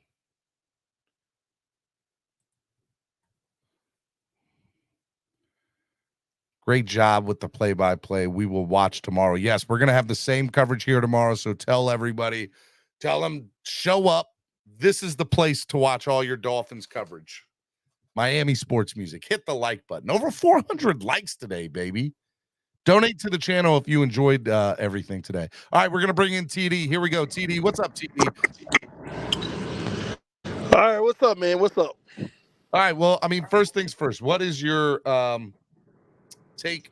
Breaking news out of the NFL. The New Orleans Saints are signing running back Kareem Hunt and Anthony Barr pending them passing physicals. So linebacker Anthony Barr and running back Kareem Hunt are signing with the New Orleans. I got to say it right now that I'm moving down south. New Orleans Saints. Now that I'm moving to Mississippi, I got to say New Orleans. I can't say New Orleans. New Orleans. Interesting.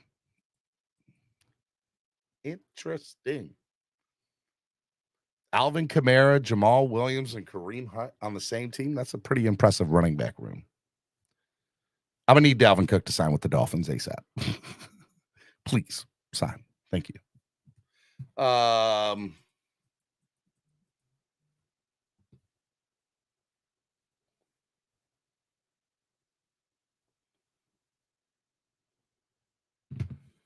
Relax, y'all. Hunt was the backup plan. Yeah. Hot Take Tuesday. If Tua suck, are we picking up Brady? Freddie says, no, we're not doing that, Freddie. That's not a hot take. That's not a hot take at all.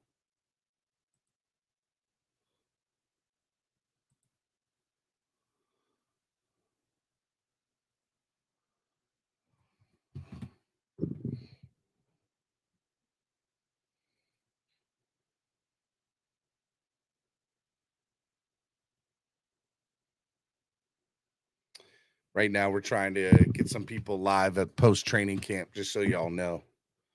I'm trying to get Nando on.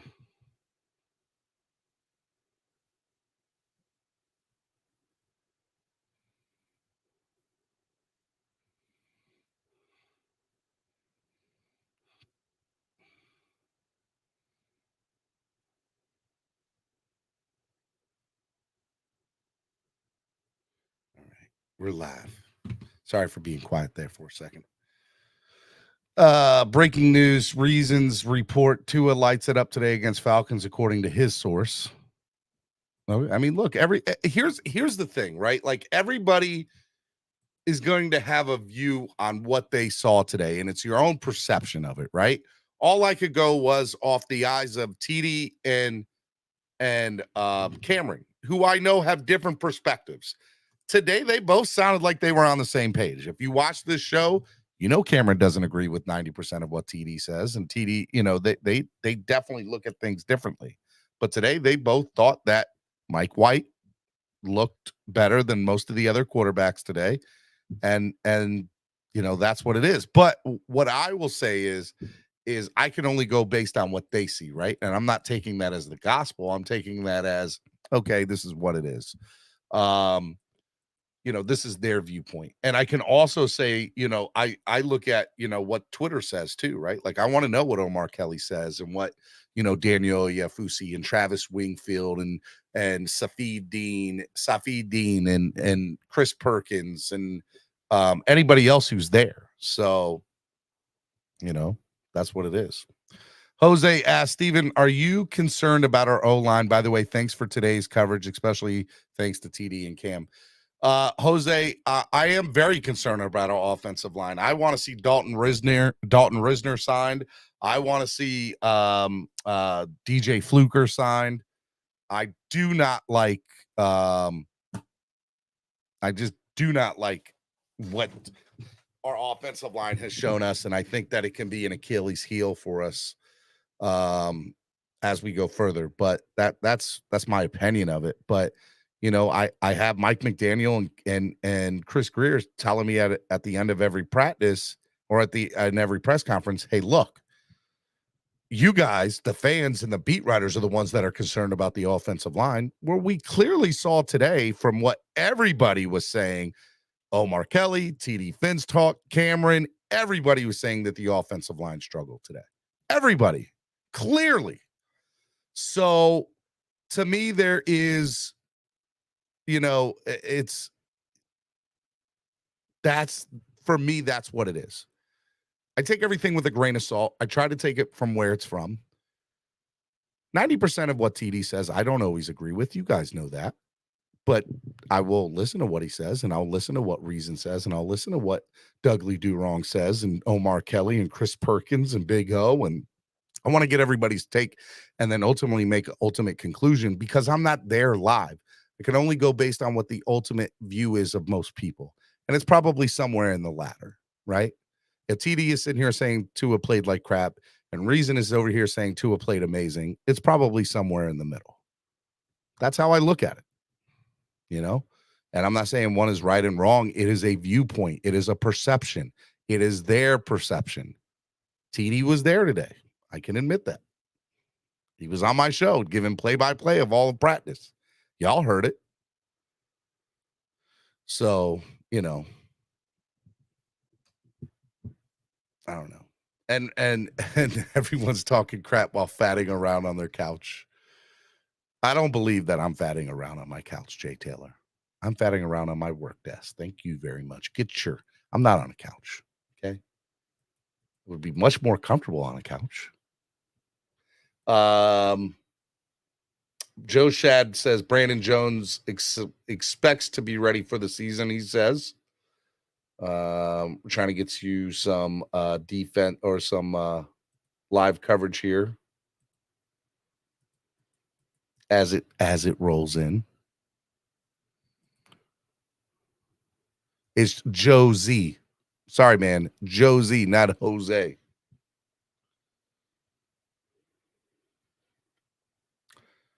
Let's see here. What else do we got?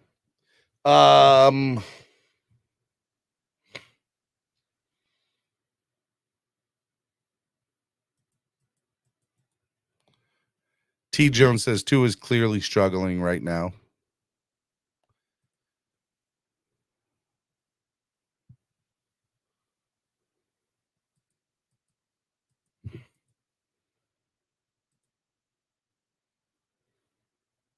Mike White was intercepted by Micah Apathy earlier on a pass intended for Barrios. So Mark Kelly, that was like 15 minutes ago.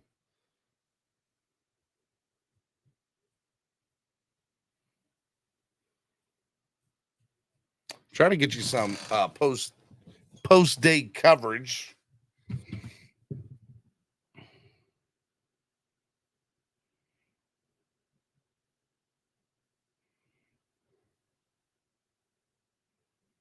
I don't know what happened. Maybe the police, the Twitter police, got Cameron.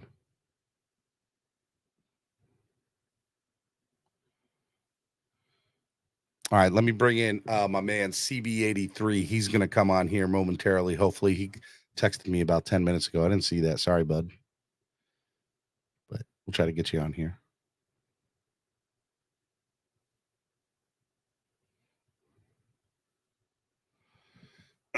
Great show today, Mark said. I appreciate it, man. Thank you. Thank you very much.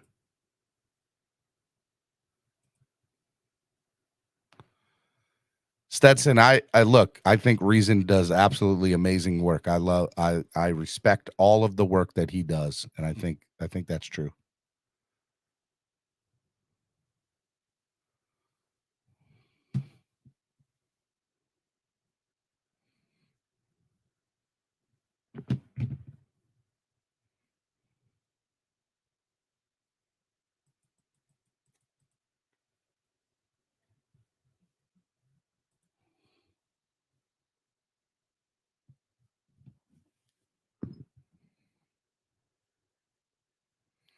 Next week, we're going to have DJ Genesis on Hot Take Tuesday as well.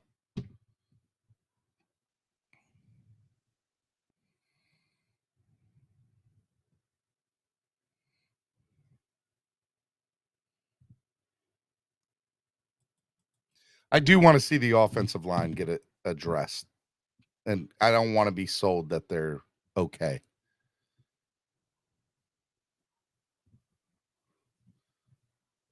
But otherwise, I'm not worried about anything else. And last year, I'm telling you, tomorrow, I fully expect, I fully predict that Tua will come out slanging and having a great day.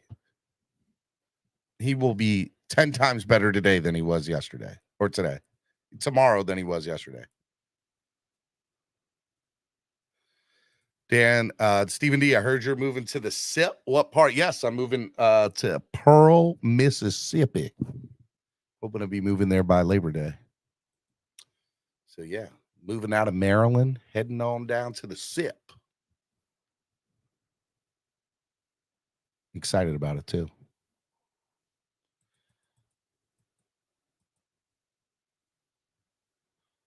Jason Sanders is something else that's going to be very interesting to kind of see how that works out and how that goes. Jason Sanders made 3 of 7 field goals today, so missed 4 field goals, all 4 outside of 50 yards. You know, look, we had Coach Brandon Kornblue on several weeks ago, and Coach Brandon Kornblue is Jason Sanders' personal kicking coach. And he basically acknowledged that, hey, look, Jason Sanders has had 3 different placeholders in the last 3 years, right? You know, last year he had, what's his face, who's with the Jets now, Thomas Morstead, and the year before that he had another one, and this year he's going to have Jake Bailey. So, that's where it's at. It's going to be interesting to kind of see how that happens. Do they need to bring in? Here's what I think. I love Jason, and I want him to make the team, and I want him to be successful. But if he's missing 3 out of 7 and he misses tomorrow, I think that I would love to see the Dolphins bring in another kicker just for competition's sake to kind of put him on notice. That's it. That's all I think I'd want him to do.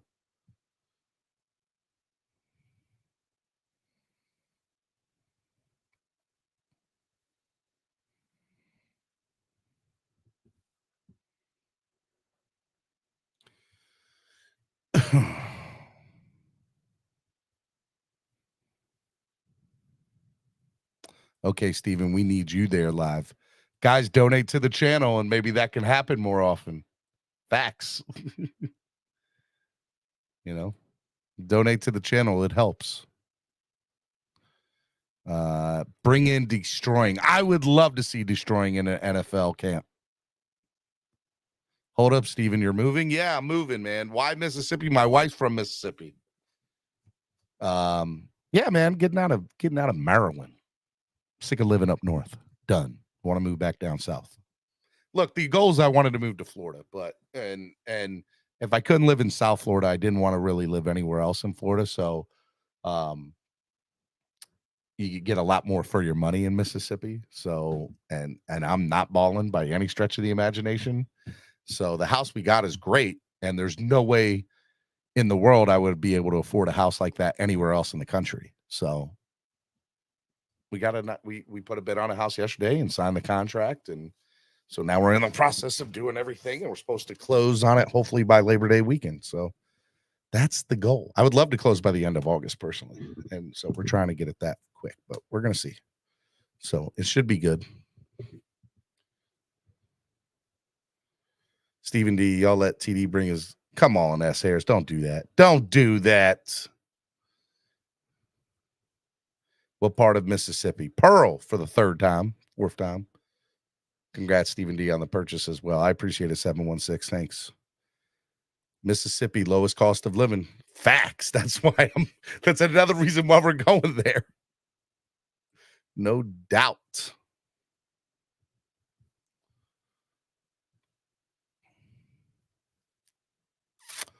Well, the schools where we happen to go at are rated 8, 9, and 10 according to like the scale of 10. So Sal. Well, I was hoping to get Cameron and TD on for a post day. I don't know what happened to them.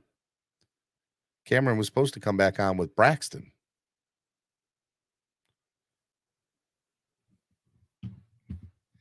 TD came and went, and the sun is still shining. Who knew? Color. Shout out to Color. Shout out to you, buddy. Stephen D, do you think that the Finns should make a move or trade for right tackle? They need to address right tackle. They need to address the O-line, period. And if they don't, I question a lot, personally. Carlos Segarro says, thanks, gents, with the $2 donation. I'm telling you, it goes a long way. If everybody donated a couple of dollars, it would help. Thank you, Carlos. I appreciate it. Everybody donate $2 right now. Donate $2 to the channel if you're able to. Let's go. Mark says, I live Northeast Florida. I could see living there one day. I like Northeast Florida. I could see living there one day.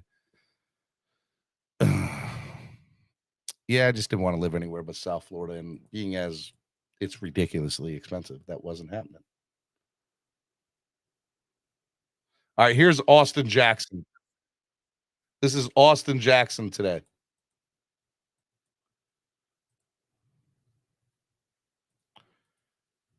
We're getting some videos out now.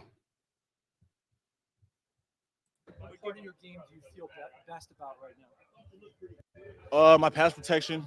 I definitely feel more confidence in my pass set, and my ability to be stronger at the point of attack is much better. Feel much faster, and just having a better understanding of the offense has allowed me to play faster in the offense as well.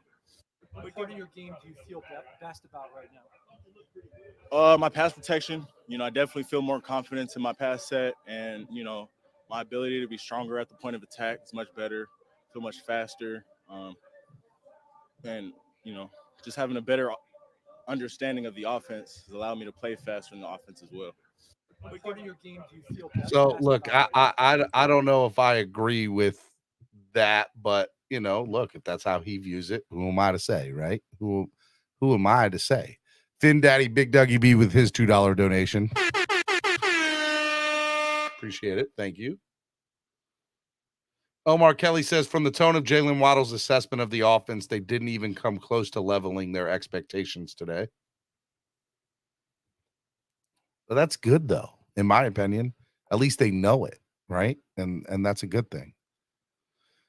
Stephen D, what would you think if the Finns trade Austin Jackson and a 5th-round pick for Mekhi Becton of the Plains? What you say?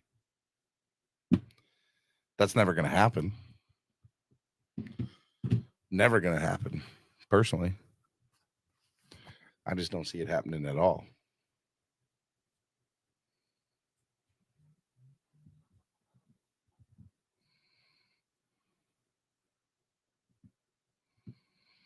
All right. Alrighty. All right. Hey, if you got any last thing, I'm gonna wrap up here. Cameron isn't able to come on for today. And I don't think TD's coming on anymore today. But tomorrow we're gonna do this all over again tomorrow. Okay. Tomorrow we're gonna do this again. It's gonna be a lot of fun. If you enjoyed it, please donate to the channel, hit the like button, tell people that we were live. We had over 470 people, I think, at one point. So I'm excited about it. It's gonna be good. It's gonna be real good.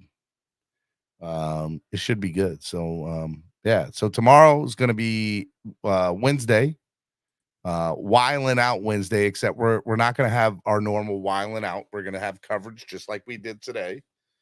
And I might bring you all on here and there. Matter of fact, hold on. I got TD. TD's gonna come on to finish his assessment for the day. TD, I just want to say thank you for coming on today, man. No worries, man. Sorry about that. I had the wife called. I was making sure they were good. No, it's all good. I thought Cameron left me and then you left me and nobody came back. I was like, oh man, y'all left me. Y'all don't love me no more. Yeah, I had to call the police for my wife. Oh, that's not good. Are you good? You okay? No, OJ got people staked out at my house. So. Oh, stop it, TD. Stop it. You better stop. You better stop. Oh man. No, I'm just having fun with this whole thing, man. Give me your final assessment of the day, man. Final assessment, Dolphin fans. It's nothing to be panicking about. It's nothing to be excited about. Right now, our team is operating at a mid-level. That's just my honest assessment. Defense has been so dominant all camp, and today they weren't dominant. They made some plays, but they weren't nearly dominant, which is a strong indication that we are dominating against our weaker offense right now in regular training camp. And it's what I feared. I didn't know it to be true, but it's what I fear. But it's only one day in joint practices. Tomorrow, we might just destroy them. I don't know. And then we got Houston next week. I'll be there, and we'll get more info. Are you going to be there tomorrow? Yeah, I'll be there. You're going to be on with me again tomorrow? You want to do this all again tomorrow? I'll try my very best, as long as, the ops ain't, chasing me down again. Well, I don't think you did anything wrong today. There was nothing that you did wrong today. I think we're good. Yeah, but my honesty sometimes, gets me attacked, like I said today.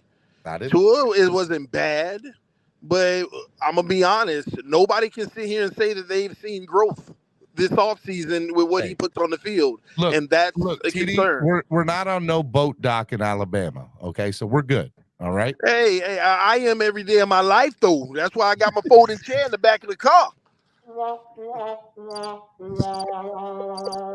I can't with you, bro.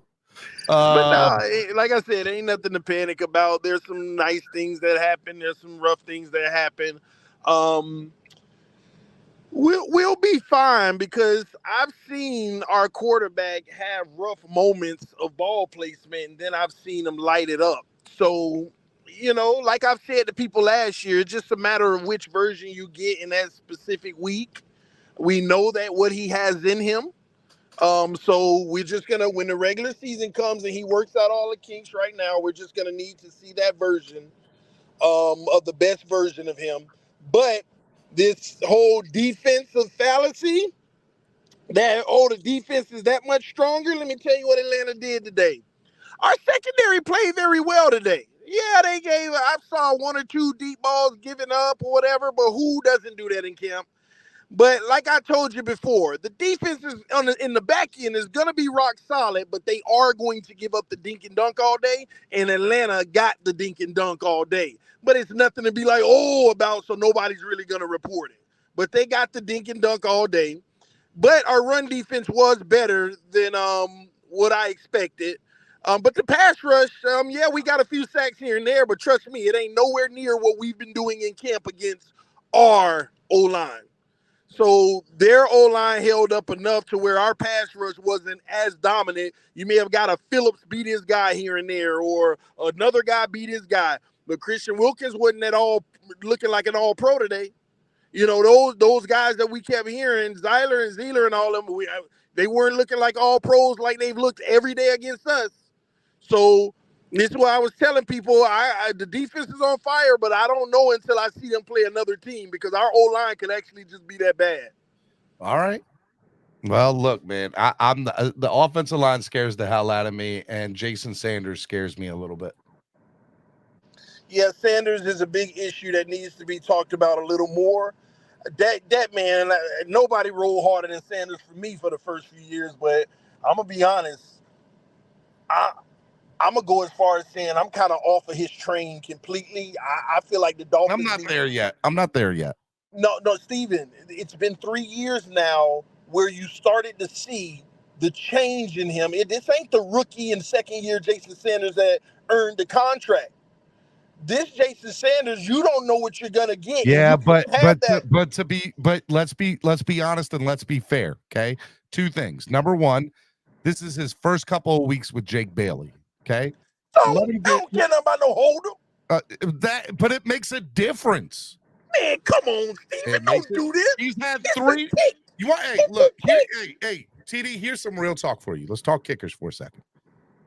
The reason that Adam Vinatieri was great for so long, or Matt Bryant, or any of these guys, is they had consistently for years the same person holding the ball. Same person. I can't believe we doing this. We are. Okay, maybe it's me. Maybe it's just old negative TD. Maybe that's what it is. But man, you know what? Poll the comment section. Hey, I'm willing to concede this to you if they say TD, you tripping. If they say TD, you tripping, I ain't gonna say another word. Poll the comment section. You want the question to be TD? Is TD tripping? Yeah, is TD tripping? Because I love me some Jason Sanders. I put them all in my songs. Jason Sanders kicking with a foot fetish. That's my guy. I rode from him from day one. But what he's done in the last year and a half, 2 years, I can't defend. You went 3 for 7 today in joint practices. I'm not finna blame no holder. I'm sorry. Man, put it like this. This is why it's critical to me. We're not finna have all this talent. Tua go out there and play like an MVP. This team is on fire. And then when you need them the most in the playoffs, and it's that one kick that every Super Bowl winning team have had in the playoffs that gets you over the hump and he miss it, man, I go ballistic. I'd go ballistic. And it came, bro, and we would have seen the signs for 2 years and we ignored them. No, but you have to take into account the holder, man. You have to. It makes a difference. I'm sorry, bro. I don't think it got nothing to do with what he's doing, though. You can't say it don't have nothing to do. It has something to do. What you're doing is blaming the holder, though, by saying that. But it makes a difference. The laces were but what out. If the they were holder in. That's the difference between a made. All right, so two things. Number one, his problem isn't leg. It's the accuracy part. It is leg. The 50-yarders barely even got there, Steven. I promise you. Okay. Like he was coming up short. That's the first time I've heard that. Yeah, bro, today. He was coming up short and to the right, like he didn't even have the leg. We're going to have to see. Man, did you put the poll up? I did. Right now, only 41 votes. I need more votes before I give you the answers. Yeah, please. In the chat. I need at least 75 votes. You know, I got something to say. I got something to say, Steven. Uh-oh. No, I really do. And you know, I love everybody. But when you talk to Nando, can you do me a favor? Yeah. Because I personally, I don't like, there's a lot of narratives that are different, right? And today, Nando sent you a lot of highlights, right? I mean, he didn't send me anything. It was on Twitter. Oh, well, I thought it was Nando sending you the stuff. No, I was just on Twitter refreshing stuff all day. Okay, see, so that's the tough part about it. In a show, it's tough because when people see nothing but the highlights and they see none of the bad plays, it gives them a perception. And then when I come in and I say all these bad passes in a row, they're like, "Oh my gosh, he's just hating." Because when I was announcing on your show today, and every time you showed the highlight, it just made me feel like I was all the way off, and I'm just reporting what's happening. So I can understand somebody at home watching and why they would be like, "Well, TD just being negative." No, I'm just honestly reporting everything. I got on everybody when they did something bad, and I highlighted everything that was good. Tua dropped the dime. I was excited about it. Said it. When he had bad throws, I told you. Hey, TD, Cameron just texted me. Braylon Sanders' knee injury is not as bad as it looked about a few. Maybe out a few days. Also, it was 118 degrees on the field today. They may practice inside the bubble tomorrow for all players. Apparently, and this isn't from Cameron, apparently that the Falcons players are not happy with how hot it was and want to practice inside the bubble tomorrow. I don't know about that. I'm just saying. First of all, it wasn't 118 on no field. They said it was 118 degrees on the playing field today. Come on, bro. On the playing field. Come on, Steven. Just saying. I mean, you can look at.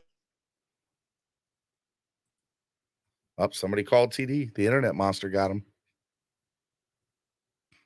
Color said, ain't nobody hitting 50-yarders in 118-degree heat and humidity. I'm just saying. Palm Beach feels like 114, J-Band says. Boy, it's hot. Did I mention to y'all it's hot? 61 votes. Let me get 14 more votes. They not lying.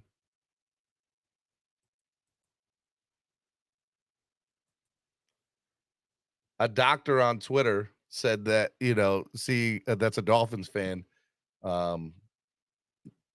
said that it's realistic that Jalen Ramsey could be back by October or November if he keeps on doing what he's doing. I don't know if CB or Nando.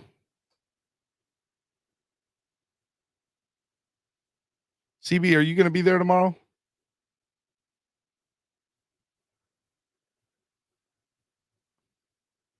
I'll find somebody else to go with TD. Give y'all controlling introspectives. Stop the cap, Lewis says. It happens, bro. CBA's not there tomorrow. All right, look, I got a lot of stuff to do with this house stuff. I hope if y'all enjoyed the chat. By the way, 66 votes, 59% said TD's not tripping. 67 votes, 58% said TD's not tripping. Not tripping. 60% of the people have spoken. Okay. That's true. 58%, really. Dolphin State of Mind says it's 110 degrees in Central Florida, and I wish it were hotter. Let's go. I like it. I wish it were hotter. Hey, if you guys liked everything that you saw today and you don't want to donate on YouTube, you can also donate on Cash App or PayPal. I'm going to drop the link in the chat here. You guys can always donate there, and it helps. It goes such a long way into helping the channel grow. Dude, over like 200 likes today. 251 likes today. Let's go. I mean, absolutely amazing. Shout out to you, the fans. What an amazing show today. I enjoyed everything so much, and you guys were the best. You guys were the best. Falcons act like it don't get that hot in Georgia. Shaking my head. Well, look, if they're inside the bubble, practice will be closed off to the people. So I don't know what that means for us. So it'll be interesting to see what happens there. Hope you all enjoyed everything today. The coverage was absolutely amazing. I want to say thank you to TD Finstock. I want to say thank you to Cameron Scott of East 32. Absolute amazing coverage today. I want to thank everybody in Twitter land or X land, whatever it's called. Cameron Wolf. Shout out to Cameron Wolf. Who else do I want to give a big shout out to? Daniel Oyafusi, Chris Perkins, Omar Kelly, Nando Talk. Who else? I don't want anybody to feel like I left them out, and I know I'm leaving out a few people here. Lots of people on Twitter today. King of Finland, and other people too. So, yeah. So, lots of great coverage from camp today. Thank you so much. It was good. Hope you all enjoyed everything today. Hit the like button. A lot of stuff to go down. Tomorrow's Wiling Out Wednesday, but tomorrow we're going to do the same thing, coverage. So maybe Thursday, if there's no practice, we'll do Wiling Out Thursday with all the listeners. Okay? Eric says, I'm not a subscriber, but great show. Subscribe it now. Let's go, Eric. I like Eric. Let's go. Hopefully you all enjoyed everything today. Hope to see you all tomorrow. Clock Blockers, the #1 Miami fan morning show. The best coverage for Miami Dolphins training camp right here. You're not getting it better. Not getting it better than anywhere else. Let's go. We'll see you all tomorrow right here on the Miami Sports Music Podcast Network. Peace. When to go with fit, so we know when to switch. This year we got the golden pick. Time to see what that pick about. Bad vibes get sent out. Only fans up in this house. We been waiting, yeah, we been patient. Now it's time to cash out, no discount. Super Bowl, yeah, we in route. I don't know when, but it's close. I don't want to overhype, but I just know I like it. So excited. League on